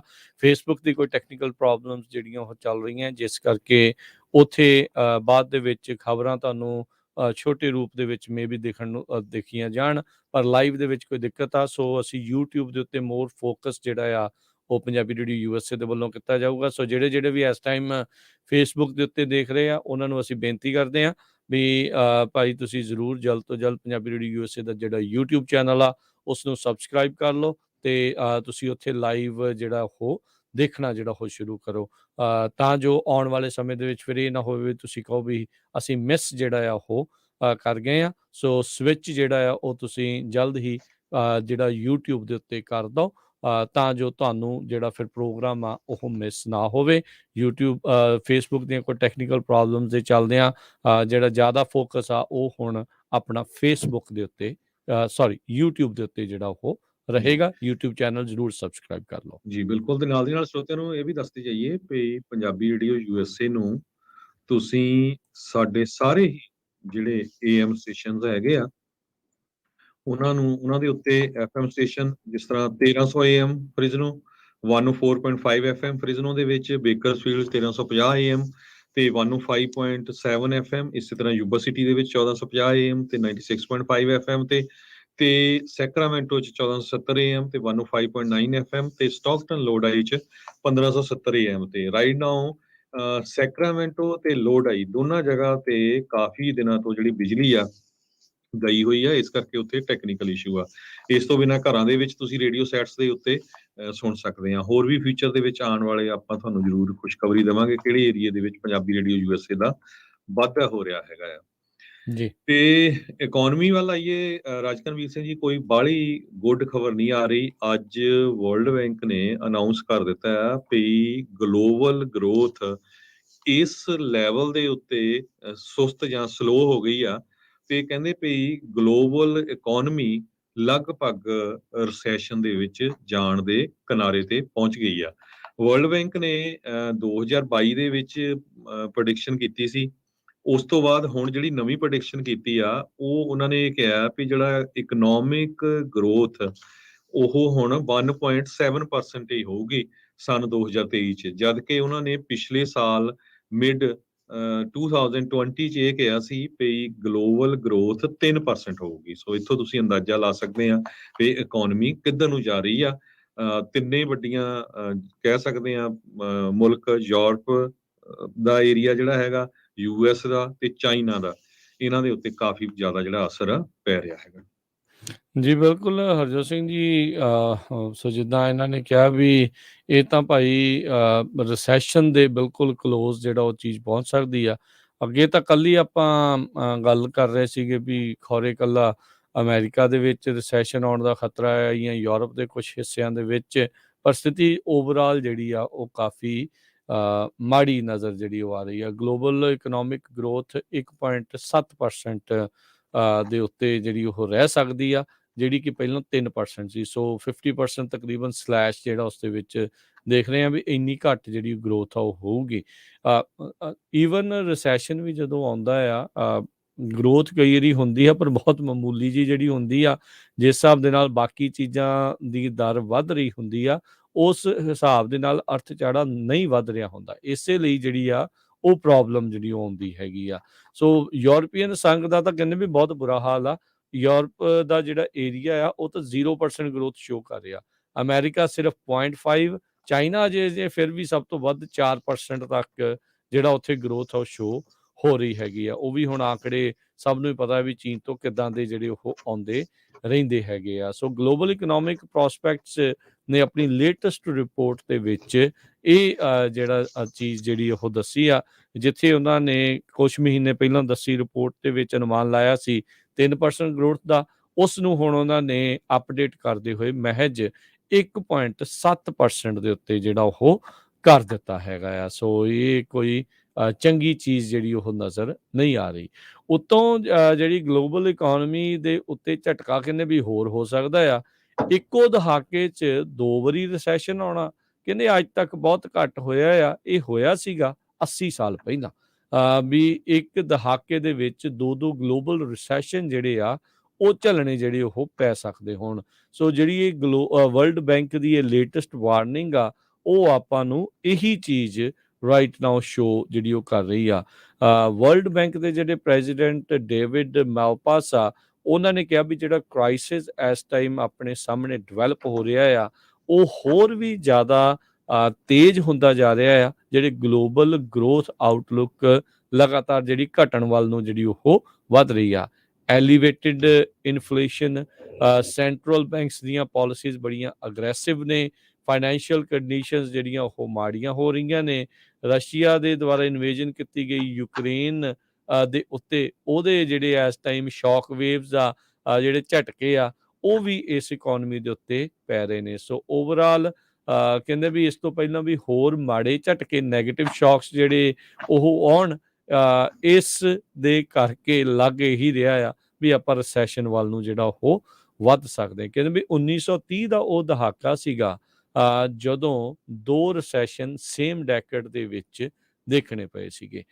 ਇੱਕ ਜਿਹੜਾ ਪੈਂਡੈਮਿਕ ਰਿਸੈਸ਼ਨ ਆਪਾਂ ਹੁਣੇ 2020 ਦਾ ਜਿਹੜਾ ਉਹ ਦੇਖ ਕੇ ਹਟੇ ਆ, ਜਦੋਂ ਕਹਿੰਦੇ ਵੀ ਗਲੋਬਲ ਇਕੋਨਮੀ ਓਵਰਆਲ 3.2% ਜਿਹੜੀ ਆ ਉਹ ਸ਼ਰਿੰਕ ਕਰ ਗਈ ਸੀ। ਆਲਦੋ ਅਗਲੇ ਸਾਲ ਹੀ ਜਿਹੜੀ ਉਹ ਬਹੁਤ ਸਟਰੋਂਗਲੀ ਬਾਉਂਸ ਬੈਕ ਕੀਤੀ ਸੀ, ਪਰ ਹੁਣ ਉਹ ਤੋਂ ਅਗਲੇ ਸਾਲ ਜਿਹੜਾ ਹਰਜੋਤ ਸਿੰਘ ਜੀ ਫੇਰ ਦੇਖੋ ਕੀ ਹਾਲਾਤ ਜਿਹੜੇ ਇਸ ਟਾਈਮ ਬਣਦੇ ਜਾ ਰਹੇ ਹੈਗੇ ਆ। ਜੀ ਬਿਲਕੁਲ। ਸੋ ਅਗਲੀ ਜਿਹੜੀ ਖਬਰ ਤੇ ਕੁਝ ਕੁ ਆਪਾਂ ਪੰਜਾਬੀ ਜਿਹੜੀ ਯੂਐਸਏ ਦੇ ਜਿੰਨੇ ਜਿਹੜੇ ਸਰੋਤੇ ਆ ਉਹਨਾਂ ਦੇ ਨਾਲ ਆਪਣੀਆਂ ਵੀ ਐਕਸਪੀਰੀਅੰਸ ਸਾਂਝਾ ਕਰਨਾ ਆ। ਕ੍ਰੈਡਿਟ ਕਾਰਡ ਡੈਪਟ ਨੂੰ ਲੈ ਕੇ ਅਮਰੀਕਨਸ ਇਸ ਟਾਈਮ ਕਹਿੰਦੇ ਸਭ ਤੋਂ ਜ਼ਿਆਦਾ ਕ੍ਰੈਡਿਟ ਕਾਰਡ ਦਾ ਕਰਜ਼ਾ ਆ ਉਹ ਆਪਣੇ ਕੋਲ ਰੱਖ ਰਹੇ ਆ। ਤੇ ਬੜੀ ਹੈਰਾਨੀ ਦੀ ਗੱਲ ਆ ਵੀ ਜਿਨ੍ਹਾਂ ਦੀ ਕਹਿੰਦੇ ਪਈ $1 ਲੱਖ ਦੇ ਕਰੀਬ ਵੀ ਸੈਲਰੀ ਆ, ਉਹ ਵੀ ਆਪਣਾ ਹਰ ਮਹੀਨੇ ਦਾ ਜਿਹੜਾ ਪੂਰੇ ਦਾ ਪੂਰਾ ਬਿੱਲ ਆ ਉਹ ਨਹੀਂ ਦੇ ਸਕਦੇ ਜਾਂ ਉਹ ਨਹੀਂ ਦੇ ਰਹੇ। ਐਵਰੇਜ ਕ੍ਰੈਡਿਟ ਕਾਰਡ ਦਾ ਕਰਜ਼ਾ ਜੋ ਬੈਲੈਂਸ ਆ ਉਹ $5474 ਆ। ਹੁਣ ਇਹ ਟਰਾਂਸ ਯੂਨੀਅਨ ਜੋ ਕ੍ਰੈਡਿਟ ਰਿਪੋਰਟਿੰਗ ਏਜੰਸੀ ਆ ਉਹਨਾਂ ਨੇ ਦੱਸਿਆ 13% ਆਪਾਂ ਪਿਛਲੇ ਸਾਲ ਨਾਲੋਂ, ਐਕਚੁਅਲੀ 2021 ਨਾਲੋਂ। ਇਨਫਲੇਸ਼ਨ ਹੈਗੀ ਆ, ਇਹਦੇ ਕਰਕੇ ਚੀਜ਼ਾਂ ਜਿਹੜੀਆਂ ਮਹਿੰਗੀਆਂ ਹੋ ਰਹੀਆਂ ਹੈਗੀਆਂ। ਤੇ share of credit card users ਦਾ ਜੋ ਬੈਲੈਂਸ ਦਾ ਆ ਉਹ 46% ਹੋ ਗਿਆ ਆ 39% ਤੋਂ ਵੱਧ ਕੇ 1 ਸਾਲ ਦੇ ਵਿੱਚ। ਬੈਂਕ ਰੇਟ ਨੇ ਇਹ ਦੱਸਿਆ ਆ। ਲਗਭਗ ਪਈ ਅੱਧੇ ਜੋ ਕ੍ਰੈਡਿਟ ਕਾਰਡ ਹੋਲਡਰਸ ਆ ਉਹ month to month Puri the Puri payment ਨਹੀਂ ਦੇ ਸਕਦੇ। 1 ਲੱਖ ਦੇ ਕਰੀਬ ਜਿਨ੍ਹਾਂ ਦੀ ਐਵਰੇਜ ਇਨਕਮ ਆ 37% ਉਹਨਾਂ ਚੋਂ ਕ੍ਰੈਡਿਟ ਕਾਰਡ ਦਾ ਬਿੱਲ ਫੁੱਲੀ ਨਹੀਂ ਐਵਰੀ ਮੰਥ ਦਿੰਦੇ। ਸੋ ਇਹਦਾ ਹੁੰਦਾ ਕੀ ਆ ਭਈ ਇਸ ਟਾਈਮ ਇੰਟਰਸਟ ਰੇਟ ਜੋ ਕ੍ਰੈਡਿਟ ਕਾਰਡਾਂ ਦਾ ਆ ਉਹ 20% ਦੇ ਲਾਗੇ ਚੱਲ ਗਿਆ ਤੇ ਅੰਦਾਜ਼ਾ ਤੁਸੀਂ ਲਾ ਲਓ ਕਿ ਜੇ ਤੁਸੀਂ ਸਿਰਫ ਮਿਨੀਮਮ ਪੇਮੈਂਟ ਦਿੰਨੀ ਤਾਂ ਤੁਹਾਡਾ ਵਿਆਜ ਜਿਹੜਾ 20% ਵੱਧ ਕੇ ਕਿੱਥੇ ਪਹੁੰਚ ਜਾਣਾ ਹੈ। ਪਿਛਲੇ ਸਾਲ ਇਹ 16% ਸੀ ਕਿਉਂਕਿ ਇੰਟਰਸਟ ਰੇਟ ਕ੍ਰੈਡਿਟ ਕਾਰਡਸ ਦਾ ਹਮੇਸ਼ਾ ਹੀ ਜ਼ਿਆਦਾ ਹੁੰਦਾ ਆ। ਜ਼ਿਆਦਾ ਇਹਦੇ ਵਿੱਚੋਂ ਇੱਕ ਇਹ ਵੀ ਹੈਗਾ ਆ ਵੀ ਬਹੁਤ ਸਾਰੇ ਲੋਕਾਂ ਨੂੰ ਲਾਲਚ ਹੁੰਦਾ ਆ ਵੀ ਮੈਂ ਜੀ ਮੈਨੂੰ ਕੈਸ਼ਬੈਕ ਮਿਲ ਰਿਹਾ ਆ, ਮੈਨੂੰ ਮਾਈਲਸ ਮਿਲ ਰਿਹਾ ਆ, ਜਦ ਕਿ ਕਹਿੰਦੇ ਵੀ ਉਹਨਾਂ ਦੇ ਉੱਤੇ ਕਰਜ਼ਾ ਉਹ ਨਹੀਂ ਰੱਖਿਆ ਆ। ਕੈਸ਼ਬੈਕ ਹੋ ਸਕਦਾ 2 4 ਜਾਂ 5% ਹੋਵੇ ਪਰ ਇੰਟਰਸਟ ਤੁਹਾਨੂੰ 20% ਚਾਰਜ ਹੋ ਰਿਹਾ। ਸੋ ਇਹਦੇ ਸੰਬੰਧ ਦੇ ਵਿੱਚ ਜ਼ਰੂਰ ਮੈਂ ਆਪਣੇ ਐਕਸਪੀਰੀਅੰਸ ਤੋਂ ਜਿੰਨੇ ਵੀ ਸਾਡੇ ਸਰੋਤੇ ਸੁਣ ਰਹੇ ਆ ਉਹਨਾਂ ਨੂੰ ਕੁਝ ਜਿਹੜੇ ਵਿਚਾਰ ਆ ਉਹ ਜ਼ਰੂਰ ਦੱਸਣਾ ਚਾਹਨਾ ਜੀ ਕਿਉਂਕਿ ਜਿਸ ਹਿਸਾਬ ਦੇ ਨਾਲ ਕਰਜ਼ਾ ਵੱਧ ਰਿਹਾ ਪਹਿਲੀ ਗੱਲ ਤਾਂ ਇਹ ਕੋਸ਼ਿਸ਼ ਰੱਖੋ ਇੱਕ ਹੀ ਕ੍ਰੈਡਿਟ ਕਾਰਡ ਯੂਜ਼ ਕਰੋ। ਜਦੋਂ ਹੀ ਤੁਹਾਡਾ ਕ੍ਰੈਡਿਟ ਕਾਰਡ ਤੁਸੀਂ ਯੂਜ਼ ਕਰਦੇ ਆ ਜਿਸ ਦਿਨ ਤੁਹਾਡਾ ਬਿੱਲ ਆ ਗਿਆ ਉਸ ਦਿਨ ਹੀ ਮੇਲ ਕਰ ਦਿਓ। ਪਹਿਲਾਂ ਜ਼ਰੂਰ ਔਖਾ ਹੋਣਾ। ਕਈ ਵਾਰੀ ਕੀ ਹੁੰਦੇ ਆ ਵੀ ਲੋਕ ਲਿਖ ਕੇ ਰੱਖ ਲੈਂਦੇ ਆ ਜਾਂ ਰਿਮਾਈਂਡਰ ਰੱਖ ਲੈਂਦੇ ਕੈਲੰਡਰ ਤੇ ਵੀ ਜੀ ਮੈਂ 30 ਦਿਨਾਂ ਬਾਅਦ ਜਦੋਂ ਤੁਸੀਂ ਬਿੱਲ ਦੇਣਾ 29ਵੇਂ ਦਿਨ ਮੇਲ ਕਰ ਦੂੰਗਾ। ਕੀ ਹੁੰਦਾ ਵੀ ਜੇ ਇੱਕ ਦਿਨ ਵੀ ਲੇਟ ਹੋ ਗਿਆ ਤੇ ਉਹਨਾਂ ਦੀ ਜਿਹੜੀ ਆ ਲੇਟ ਫੀਸ ਬੜੀ ਹੁੰਦੀ ਕ੍ਰੈਡਿਟ ਕਾਰਡਾਂ ਦੀ $45 ਤੱਕ ਹੈਗੀ ਆ ਉਹ ਤੋਂ ਬਾਅਦ ਇੰਟਰਸਟ ਪਾ ਦਿੰਦੇ ਆ ਉਹ। ਸੋ ਇੱਕ ਤਾਂ ਇਹ ਮੇਕ ਸ਼ੋਰ ਕਰੋ। ਦੂਜਾ ਇਹ ਕਰੋ ਵੀ ਕ੍ਰੈਡਿਟ ਕਾਰਡ ਜੇ ਤੁਹਾਡੇ ਹੈਗੇ ਆ ਤੁਸੀਂ ਯੂਜ਼ ਜ਼ਰੂਰ ਕਰੋ ਸਾਰੇ ਮੇਬੀ ਸਾਲ 'ਚ ਇੱਕ ਵਾਰੀ ਨਹੀਂ ਤਾਂ ਤੁਹਾਡੀ ਜਿਹੜੇ ਕ੍ਰੈਡਿਟ ਸਕੋਰ ਆ ਉਹ ਥੱਲੇ ਚੱਲ ਜਾਣਾ ਆ।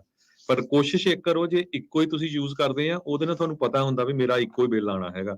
ਇਹ ਹੋ ਸਕਦਾ 2 ਮਹੀਨੇ ਤੁਸੀਂ ਇੱਕ ਕ੍ਰੈਡਿਟ ਕਾਰਡ ਯੂਜ਼ ਕਰ ਲਿਆ ਉਹ ਤੋਂ ਬਾਅਦ 2 ਮਹੀਨੇ ਹੋਰ ਕਰ ਲਿਆ ਉਹ ਤੋਂ ਬਾਅਦ 2 ਮਹੀਨੇ ਹੋਰ ਕਰ ਲਿਆ। ਸੋ ਇਸ ਤੋਂ ਬਚਣ ਦੇ ਲਈ ਜਿਸ ਦਿਨ ਤੁਹਾਨੂੰ ਬਿੱਲ ਆਉਂਦਾ ਪੂਰੇ ਦਾ ਪੂਰਾ ਪੇ ਆਫ ਕਰ ਦਿਓ ਕਿਉਂਕਿ 20% ਇੰਟਰਸਟ ਰੇਟ ਐਵਰੇਜ ਬਹੁਤ ਜ਼ਿਆਦਾ। ਸੋ ਕਈ ਵਾਰੀ ਕੀ ਹੁੰਦਾ ਵੀ ਜੀ ਅੱਜ ਕੱਲ ਕਈ ਕੰਪਨੀਆਂ ਅਸੀਂ 0% ਇੰਟਰਸਟ ਤੇ ਵੀ ਤੁਹਾਨੂੰ ਜਿਹੜਾ ਆ ਕ੍ਰੈਡਿਟ ਕਾਰਡ ਦੇ ਦਿੰਦੇ ਜੇ ਤੁਸੀਂ ਰੋਲ ਓਵਰ ਕਰੋ। ਪਰ ਰੋਲ ਓਵਰ ਕਰਕੇ ਉਹ 0% ਕਿੰਨੇ ਚਿਰ ਲਈ ਆ ਉਹ ਤੁਹਾਨੂੰ ਜ਼ਰੂਰ ਦੇਖਣਾ ਚਾਹੀਦਾ ਹੈਗਾ ਆ। ਤੇ ਕਦੇ ਵੀ ਤੁਸੀਂ ਜਿਹੜਾ ਆ ਲੇਟ ਨਾ ਹੋ। ਇਹ ਬਹੁਤ ਜ਼ਿਆਦਾ ਜਿਹੜੀ ਪ੍ਰੋਬਲਮ ਜ਼ਰੂਰੀ ਹੈਗੀ ਆ। ਜਦੋਂ ਲੇਟ ਹੋ ਜਾਂਦਾ ਤੁਹਾਡਾ ਕ੍ਰੈਡਿਟ ਸਕੋਰ ਵੀ ਥੱਲੇ ਚਲੇ ਜਾਂਦਾ। ਸੋ ਇਹ ਹੁਣ ਐਵਰੇਜ ਮੈਂ ਤੁਹਾਨੂੰ ਦੱਸਿਆ ਵੀ ਅਮਰੀਕਨਸ ਦੀ ਕ੍ਰੈਡਿਟ ਕਾਰਡ ਦੀ ਡੈਪਟ ਕ੍ਰੈਡਿਟ ਕਾਰਡ ਦਾ ਕਰਜ਼ਾ ਕਿੰਨਾ ਵੱਧ ਗਿਆ ਆ। ਅੱਜ NPR ਨੇ ਸਪੈਸ਼ਲ ਰਿਪੋਰਟ ਇਹਦੇ ਤੇ ਜਿਹੜੀ ਇਸ਼ੂ ਕੀਤੀ ਆ। ਸੋ ਤੁਹਾਨੂੰ ਇਹਦਾ ਇਹ ਵੀ ਦੱਸਤਾ ਵੀ ਇਹਨੂੰ ਬਚਣਾ ਕਿੱਦਾਂ ਆ ਕ੍ਰੈਡਿਟ ਕਾਰਡ ਡੈਪਟ ਤੋਂ। ਇਹੀ ਆ ਵੀ ਜਿੱਦਣ ਬਿੱਲ ਆਇਆ ਉਦਣ ਹੀ ਜਿਹੜਾ ਆ ਉਹ ਮੇਲ ਕਰ ਦਿਓ ਤੇ ਕੋਸ਼ਿਸ਼ ਕਰੋ ਘੱਟ ਤੋਂ ਘੱਟ ਜਿਹੜਾ ਕ੍ਰੈਡਿਟ ਕਾਰਡ ਆ ਉਹ ਯੂਜ਼ ਕਰੋ। ਹਾਂ ਜਿਹਦੇ ਕੋਲ ਇਨਕਮ ਹੈਗੀ ਜਿਹੜਾ ਅਮੀਰ ਆ ਬਹੁਤ ਉਹ ਯੂਜ਼ ਕਰ ਲੈ ਪਰ ਆਮ ਬੰਦਾ ਜਿਹੜਾ ਆ ਈਵਨ ਕਾਫੀ ਪੜ੍ਹੇ ਲਿਖੇ ਲੋਕ ਵੀ ਇੱਥੇ ਦੇ ਗ੍ਰੈਜੂਏਟ ਬੱਚੇ ਵੀ ਜਿਹੜੇ ਆ ਉਹ ਮਿਨੀਮਮ ਪੇਮੈਂਟ ਦੇ ਦਿੰਦੇ ਆ ਜਦੋਂ ਕਿ ਇੰਟਰਸਟ ਰੇਟ 20% ਜਾਂਦਾ ਤੁਹਾਡੀ ਕਿੰਨਾ ਜ਼ਿਆਦਾ ਜਿਹੜਾ ਬੈਲੈਂਸ ਆ ਉਹ ਇਕੱਠਾ ਹੋ ਜਾਣਾ ਹੈ। ਇੱਥੇ ਇੱਕ ਪ੍ਰੋਬਲਮ ਜਿਹੜੀ ਹਰਜੋਤ ਸਿੰਘ ਜੀ ਇਹ ਆ ਵੀ ਇਹ ਫਾਈਨੈਂਸ਼ੀਅਲ ਇੰਸਟੀਟਿਊਸ਼ਨਸ ਨੂੰ ਕਿੱਦਾਂ ਵਰਤਣਾ ਇਹਦੀ ਐਜੂਕੇਸ਼ਨ ਕਿਤੇ ਹੈ ਹੀ ਨਹੀਂ। ਇਹ ਦੱਸਿਆ ਹੀ ਜਿਹੜਾ ਉਹ ਨਹੀਂ ਜਾਂਦਾ। ਬੰਦਾ ਆਪ ਧੱਕੇ ਧੁੱਕੇ ਖਾ ਕੇ ਜਿਹੜਾ ਉਹ ਸਿੱਖਦਾ ਹੈ। ਚਲੋ ਇੱਕ ਦੂਜੇ ਤੋਂ ਸਲਾਹ ਜਿਹੜੀ ਬੰਦੇ ਲੈ ਲੈਂਦੇ ਨੇ ਜਾਂ ਦੇ ਦਿੰਦੇ ਨੇ ਦੱਸ ਦਿੰਦੇ ਨੇ ਪਤਾ ਲੱਗ ਜਾਂਦਾ ਆ। ਅਦਰਵਾਈਜ਼ ਇਹ ਚੀਜ਼ਾਂ ਕਿੱਦਾਂ ਕ੍ਰੈਡਿਟ ਸਕੋਰ ਤੁਸੀਂ ਆਪਣਾ ਗੁੱਡ ਰੱਖਣਾ ਕਿੱਦਾਂ ਕ੍ਰੈਡਿਟ ਕਾਰਡ ਡੈਟ ਤੋਂ ਜਿਹੜਾ ਉਹ ਬਚਣਾ ਆ ਕਿਉਂਕਿ ਸਬਜ਼ ਬਾਗ ਵੀ ਬਹੁਤ ਦਿਖਾਏ ਜਾਂਦੇ ਆ। ਉਹ ਇੱਕ ਦੂਜੇ ਨੂੰ ਵੀ ਕਹਿੰਦੇ ਆ ਵੀ ਚੱਲ ਚੱਕਰ ਹੀ ਕੋਈ ਨਹੀਂ ਆ ਹੈਗਾ ਆ ਤੂੰ ਚੱਕ ਲਾ 5000 ਦੀ ਚੀਜ਼ ਆ 2000 ਦੀ ਚੀਜ਼ ਆ ਗੱਲ ਹੀ ਕੋਈ ਨਹੀਂ ਤੂੰ ਚੱਕ ਲਾ। ਪਰ ਇਹ ਨਹੀਂ ਨਾ ਪਤਾ ਵੀ ਉਹ 2000 5000 ਬਾਅਦ ਚ ਦੇਣਾ ਕਿੱਦਾਂ ਆ। ਮਿਨੀਮਮ ਪੇਮੈਂਟ 35 ਦੀ ਹੋਊਗੀ 45 ਦੀ ਹੋਊਗੀ ਕਿਸੇ ਦੀ ਚਲੋ 50 ਦੀ ਹੋਊਗੀ ਉਹ ਦੇਤੀ ਤੇ ਬਾਕੀ ਦੇ ਉੱਤੇ ਤਾਂ ਕਰਜ਼ਾ ਲੱਗੀ ਜਾਣਾ ਨਾ। ਸੋ ਇਹ ਧਿਆਨ ਰੱਖਣ ਦੀ ਜਿਹੜੀ ਉਹ ਜ਼ਰੂਰਤ ਆ। ਹੁਣ average credit card user America ਦੇ ਵਿੱਚ ਬੈਲੈਂਸ $5476 ਦਾ ਆ। $5474 ਦਾ ਜਿਹੜਾ ਉਹ ਦੱਸਿਆ ਜਾ ਰਿਹਾ ਆ ਜਿਹੜਾ ਕਿ ਪਿਛਲੇ ਸਾਲ ਤੋਂ 13% ਵੱਧ ਆ। 13% ਕਰਜ਼ਾ ਵੱਧ ਇਸ ਟਾਈਮ ਲੋਕਾਂ ਦੇ ਉੱਤੇ ਐਵਰੇਜ ਆ ਤੇ ਇੰਟਰਸਟ ਰੇਟ ਜਿਹੜੇ ਆ ਉਹ 16 ਤੋਂ ਵੱਧ ਕੇ 25 ਤੇ ਪਹੁੰਚੇ ਆ। ਸੋ ਹੁਣ ਤੁਸੀਂ ਹਿਸਾਬ ਲਾਓ ਬਣਨਾ ਕੀ ਆ ਇੱਥੇ ਲੋਕਾਂ ਦਾ। ਲੋਕ ਬਹੁਤ ਮਿਸ ਕਰਦੇ। ਹੁਣ ਤਾਂ ਦੇਖੋ ਕਿੰਨੀਆਂ ਸਹੂਲਤਾਂ ਆ ਹਰਜੋਤ ਸਿੰਘ ਜੀ ਵੀ ਤੁਹਾਡੇ ਸੇਮ ਹੀ ਬੈਂਕ ਦੇ ਵਿੱਚ ਅਕਾਊਂਟ ਹੁੰਦਾ ਆ ਸੇਮ ਹੀ ਬੈਂਕ ਦਾ ਜਿਹੜਾ ਤੁਹਾਡਾ ਕ੍ਰੈਡਿਟ ਕਾਰਡ ਆ ਆਟੋਮੈਟਿਕ ਪੇਮੈਂਟਸ ਪਰ ਪੂਰੀ ਸਟੇਟਮੈਂਟ ਦੀ ਜਿਹੜੀ ਉਹ ਲਾ ਕੇ ਰੱਖੋ। ਐਟਲੀਸਟ ਤੁਹਾਨੂੰ ਪਤਾ ਤਾਂ ਹੋਵੇ ਵੀ ਮੇਰਾ ਪੇਮੈਂਟ ਜਿਹੜੀ ਉਹ ਚਲੇ ਜਾਣੀ ਆ। ਬੰਦਾ ਕਈ ਵਾਰੀ ਰੁੱਝ ਜਾਂਦਾ ਆ ਨਹੀਂ ਚੈੱਕ ਲਿਖਿਆ ਜਾਂਦਾ ਜਾਂ ਆਪ ਜਿਹੜਾ ਉਹ ਭੁੱਲ ਜਾਂਦਾ ਆ। ਇਹ ਚੀਜ਼ਾਂ ਹੋਣ ਕ੍ਰੈਡਿਟ ਸਕੋਰ ਦੇ ਉੱਤੇ ਬਹੁਤ ਨੈਗੇਟਿਵ ਇਫੈਕਟ ਹੁੰਦਾ ਆ। ਤੁਹਾਡੀ ਜਿਹੜੀ ਯੂਟੀਲਾਈਜੇਸ਼ਨ ਇੱਕ ਇਹ ਚੀਜ਼ ਜਿਹੜੀ ਸਭ ਤੋਂ ਘੱਟ ਜਿਹੜੀ ਦੱਸੀ ਜਾਂਦੀ ਆ ਜੇ ਤੁਸੀਂ ਕ੍ਰੈਡਿਟ ਚੱਕਣ ਦੀ ਤੁਹਾਡੀ ਸ਼ਮਤਾ $10,000 ਦੀ ਆ ਤੇ ਜੇ ਤੁਸੀਂ $3-4,000 ਤੋਂ ਵੱਧ 20% ਤੋਂ ਮੰਨ ਲਓ ਵੀ ਤੁਸੀਂ ਵੱਧ ਆਪਣਾ ਯੂਜ਼ ਕਰਦੇ ਆ ਕ੍ਰੈਡਿਟ, ਉਹਦਾ ਬਹੁਤ ਨੈਗੇਟਿਵ ਇੰਪੈਕਟ ਜਿਹੜਾ ਇਸ ਦੇ ਵਿੱਚ ਪੈਂਦਾ ਆ। ਸੋ ਜਿੰਨਾ ਜ਼ਿਆਦਾ ਤੁਸੀਂ ਕ੍ਰੈਡਿਟ ਚੱਕ ਸਕਦੇ ਆ, ਦੈਟਸ ਅ ਗੁੱਡ ਥਿੰਗ, ਉਹ ਚੰਗੀ ਗੱਲ ਆ, ਪਰ ਉਹ ਚੋਂ ਵਰਤ ਕਿੰਨਾ ਰਹੇ ਆ ਤੇ ਪੇ ਕਿੰਨੇ ਕਦੋਂ ਕਰ ਰਹੇ ਆ, ਸਮੇਂ ਸਿਰ ਕਰ ਰਹੇ ਆ, ਪੂਰੀ ਪੇਮੈਂਟ ਕਰ ਰਹੇ ਆ, ਇਹ ਸਾਰੀਆਂ ਚੀਜ਼ਾਂ ਬਹੁਤ ਜ਼ਿਆਦਾ ਮੈਟਰ ਕਰਦੀਆਂ ਤੁਹਾਡੀ ਕ੍ਰੈਡਿਟ ਸਕੋਰ ਦੇ ਉੱਤੇ। ਫਿਰ ਜਦੋਂ ਤੁਸੀਂ ਘਰ ਲੈਣਾ ਹੁੰਦਾ, ਕਾਰ ਲੈਣਾ ਹੁੰਦੀ ਆ, ਜਾਂ ਹੋਰ ਚੀਜ਼ਾਂ ਜਿਹੜੀਆਂ ਬਾਏ ਕਰਨੀਆਂ ਆ, ਉਹ ਫਿਰ ਉਦੋਂ ਇੰਟਰਸਟ ਰੇਟ ਉਸ ਹਿਸਾਬ ਦੇ ਨਾਲ ਜਿਹੜਾ ਉਹ ਲਾਇਆ ਜਾਂਦਾ ਆ। ਜਿੰਨੇ ਵਧੀਆ ਤੁਸੀਂ ਜਿਹੜੇ ਕਰਜ਼ਦਾਰ ਹੈਗੇ ਆ, ਵੀ ਤੁਸੀਂ ਕਰਜ਼ਾ ਚੱਕ ਕੇ ਜਿਹੜੇ ਉਹ ਵਾਪਸ ਕਰਦੇ ਆ, ਓਨਾ ਹੀ ਤੁਹਾਡੇ ਲਈ ਜਿਹੜਾ ਉਹ ਬੈਟਰ ਰਹਿੰਦਾ ਆ। ਬਹੁਤ ਸਾਰੇ ਲੋਕ ਡੈਟ ਇਕੱਠਾ ਕਰਦੇ ਰਹਿੰਦੇ ਆ, ਬਾਅਦ ਦੇ ਵਿੱਚ ਜਿਹੜਾ ਉਹ ਉਸਨੂੰ ਉਹਨਾਂ ਨੂੰ ਪਤਾ ਨਹੀਂ ਲੱਗਦਾ ਕੀ ਹੋਣਾ ਆ, ਤੇ ਫਿਰ ਫਾਈਨੈਂਸ਼ੀਅਲ ਦੁਵਿਧਾ ਦੇ ਵਿੱਚ ਐਸੇ ਫਸਦੇ ਆ ਵੀ ਕੰਮ ਪੂਰਾ ਹੀ ਡਾਊਨ ਜਿਹੜਾ ਉਹ ਹੋ ਜਾਂਦਾ ਆ। ਬਹੁਤ ਸਾਰੇ ਕਿਉਂਕਿ ਇਹ ਆ ਨਾ ਰਾਜਕਰਮੀ ਸਿੰਘ ਜੀ, ਇੱਕ ਦੋ ਪੇਮੈਂਟ ਵੀ ਲੇਟ ਹੋ ਗਈਆਂ ਤੇ ਤੁਹਾਡਾ ਕ੍ਰੈਡਿਟ ਸਕੋਰ ਥੱਲੇ ਚੱਲ ਜਾਣਾ। ਬਿਲਕੁਲ। ਸੋ ਇਹ ਇਕੱਲਾ ਕ੍ਰੈਡਿਟ ਕਾਰਡ ਨਹੀਂ, ਬਹੁਤ ਵਾਰੀ ਕੀ ਹੁੰਦਾ ਵੀ ਤੁਸੀਂ ਫਰਨੀਚਰ ਬਾਈ ਕਰਦੇ ਹੋ, ਕਹਿੰਦੇ ਜੀ 6 ਮਹੀਨੇ ਫ੍ਰੀ ਆ, 6 ਮਹੀਨਿਆਂ ਤੋਂ ਬਾਅਦ ਤੁਹਾਡੀ ਪੇਮੈਂਟ ਆਊਗੀ। ਤੁਸੀਂ ਵਾਸ਼ਰ, ਡਰਾਇਰਸ, ਹੋਰ ਫ੍ਰਿਜ ਇਦਾਂ ਦਾ ਸਮਾਨ ਬਾਈ ਕਰਦੇ ਆ, ਤੇ ਉਹ ਜਿਹੜੇ ਸਟੋਰ ਆ ਕਹਿੰਦੇ ਵੀ 6 ਮੰਥ ਜਾਂ 12 ਮੰਥ ਨੋ ਪੇਮੈਂਟ। ਕੀ ਹੁੰਦਾ, ਬੰਦਾ ਭੁੱਲ ਜਾਂਦਾ ਆ, ਜਦੋਂ 12 ਮਹੀਨਿਆਂ ਬਾਅਦ ਪੇਮੈਂਟ ਕਈ ਵਾਰੀ ਭੁੱਲ ਗਿਆ, 1 ਮਹੀਨਾ ਵੀ ਭੁੱਲ ਗਏ, ਤੇ ਉਹਨੀ ਇੰਟਰਸਟ ਰੇਟ ਠੋਕਣਾ ਆ, ਨਾਲ ਤੁਹਾਡੀ ਜਿਹੜੀ ਆ ਲੇਟ ਫੀਸ ਹੋ ਜਾਣੀ ਆ, ਨਾਲ ਤੁਹਾਡਾ ਕ੍ਰੈਡਿਟ ਤੇ ਉਹ ਚੱਲ ਜਾਣਾ ਹੈਗਾ।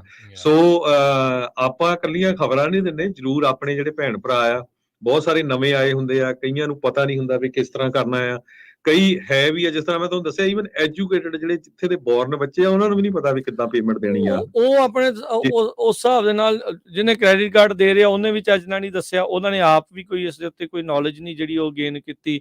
ਉਹ ਜੀ ਹਾਂਜੀ ਜੀ ਮੈਂ ਤਾਂ ਮਿਨੀਮਮ ਪੇਮੈਂਟ ਦੇਤੀ, ਮੇਰਾ ਤਾਂ ਸਰ ਗਿਆ, ਚਲੋ ਜੀ ਠੀਕ ਆ। ਹਾਂ, ਤੁਸੀਂ ਪੇਮੈਂਟ ਜ਼ਰੂਰ ਕਰ ਰਹੇ ਆ, ਪਰ ਬਾਕੀ ਪੇਮੈਂਟ ਦੇ ਉੱਤੇ ਤੁਸੀਂ ਕਿਉਂ ਇੰਟਰਸਟ ਰੇਟ ਜਿਹੜਾ ਉਹ ਕਰ ਰਹੇ ਆ, ਵੀ ਇਹ ਤਾਂ ਬਗੈਰ ਮਤਲਬ ਆ ਬੈਲ ਮੁਝੇ ਮਾਰ ਵਾਲੀ ਜਿਹੜੀ ਉਹ ਗੱਲ ਹੁੰਦੀ, ਇਹਦੇ ਨਾਲੋਂ ਤਾਂ ਘੱਟ ਖਰਚਾ ਕਰ ਲਓ, ਵੀ ਉਹ ਥੋੜੀਆਂ ਚੀਜ਼ਾਂ ਜਿਹੜੀਆਂ ਉਹ ਤੁਸੀਂ ਲੈ ਲਓ। ਸੋ ਬਗੈਰ ਮਤਲਬ ਤੋਂ ਵਾਧੂ ਖਰਚਾ ਨਹੀਂ। ਦੇਖੋ ਜਿਹੜੇ ਆਫਰਸ ਹੁੰਦੇ ਆ, ਆਉਂਦੇ ਰਹਿੰਦੇ ਆ, ਜਿਹੜਾ ਸਿਆਣਾ ਬੰਦਾ ਹੈ ਉਹ ਧਿਆਨ ਨੂੰ ਉਸ ਨੂੰ ਜਿਹੜਾ ਸਹੀ ਢੰਗ ਦੇ ਨਾਲ ਜਿਹੜਾ ਉਹ ਵਰਤਦਾ। ਜੇ ਸਾਲ ਤੱਕ ਕੋਈ ਤੁਹਾਨੂੰ ਇੰਟਰਸਟ ਨਹੀਂ ਆ, ਕੋਈ ਬਹੁਤ ਜ਼ਿਆਦਾ ਮਹਿੰਗੀ ਚੀਜ਼ ਲਈ ਆ, ਉਹ ਸਾਲ ਦੇ ਵਿੱਚ ਉਹਦੀਆਂ ਪੇਮੈਂਟਸ ਉਹਦੇ ਵਿੱਚ ਬਣਾ ਕੇ ਜਿਹੜਾ ਉਹ ਕਰ ਸਕਦਾ ਆ। ਅੱਜ ਕੱਲ੍ਹ ਕਈ ਕ੍ਰੈਡਿਟ ਕਾਰਡ ਜਦੋਂ ਤੁਸੀਂ ਕੋਈ ਜ਼ਿਆਦਾ ਮਹਿੰਗੀ ਚੀਜ਼ ਲੈਂਦੇ ਆ, ਉਹ ਤੁਹਾਨੂੰ ਆਪਸ਼ਨ ਦਿੰਦੇ ਆ ਵੀ ਤੁਸੀਂ ਕੀ ਇਸ ਨੂੰ ਇੰਨੇ ਮਹੀਨਿਆਂ ਦੇ ਵਿੱਚ ਆਪ ਕਰਨਾ ਚਾਹੁੰਦੇ ਆ। ਉਹ ਫਿਰ ਤੁਸੀਂ ਡਿਸਾਈਡ ਕਰਨਾ ਆ ਵੀ $100 ਵਾਲੀ ਨੂੰ ਕਰਨਾ ਹੈ ਕਿ $1000 ਵਾਲੀ ਨੂੰ ਕਰਨਾ ਆ। ਉਹ ਤੁਹਾਡੇ ਉੱਤੇ ਆ, ਉਹ ਤੁਹਾਡੀ ਆਪਣੀ ਜਿਹੜੀ ਆ ਜਿਹੜੀ ਨੌਲੇਜ ਆ ਉਸ ਦੇ ਵਿੱਚ ਹੋਣੀ ਚਾਹੀਦੀ ਆ। ਇਹਨਾਂ ਚੀਜ਼ਾਂ ਬਾਰੇ ਪੜ੍ਹਦੇ ਰਹਿਣਾ ਚਾਹੀਦਾ। ਪਹਿਲੀ ਤੇ ਗੱਲ ਆ ਵੀ ਕਰਜ਼ਾ ਵੈਸੇ ਹੀ ਜਿਹੜਾ ਉਹ ਮਾੜਾ ਆ, ਪਰ ਇੱਥੇ ਕੰਮ ਸਾਰਾ ਕੁਝ ਕ੍ਰੈਡਿਟ ਦੇ ਹਿਸਾਬ ਦੇ ਨਾਲ ਚੱਲਦਾ ਆ। ਜੇ ਤੁਸੀਂ ਕੋਈ ਚੀਜ਼ ਯੂਜ਼ ਕੀਤੀ ਆ, ਵਰਤੀ ਆ, ਤੇ ਉਹਨੂੰ ਭਾਈ ਨਾਲ ਦੇ ਨਾਲ ਜਿਹੜਾ ਉਹ ਕਰੋ। ਤੇ ਜੇ ਤੁਹਾਡੇ ਕੋਲ ਉਹ ਪੈਸੇ ਨਹੀਂ ਹੈਗੇ, ਡਾਲਰ ਨਹੀਂ ਹੈਗੇ, ਉਹ ਚੀਜ਼ ਖਰਚਾ ਕਰਨ ਦੇ ਲਈ ਉਹ ਚੀਜ਼ ਨਾ ਖਰੀਦੋ, ਜਿਹੜੀ ਸਿੱਧੀ ਜੀ ਗੱਲ ਆ। ਬਾਅਦ ਦੇ ਵਿੱਚ ਫਿਰ ਤੁਸੀਂ ਪਛਤਾਓਗੇ, ਫਿਰ ਕ੍ਰੈਡਿਟਰਾਂ ਦੇ ਨਾਲ ਗੱਲ ਕਰਨੀ ਆ, ਫਿਰ ਪੇਮੈਂਟ ਪਲਾਨ ਬਣਾਉਣੀ ਆ, ਫਿਰ ਤੁਹਾਡੀ ਜਿਹੜੀ ਵੇਜ ਆ ਉਹ ਗਾਰਨਿਸ਼ ਹੋਊਗੀ। ਸੋ ਲੌਂਗ ਟਰਮ ਇਸ ਦੇ ਇਫੈਕਟ ਬਹੁਤ ਮਾੜੇ ਆ।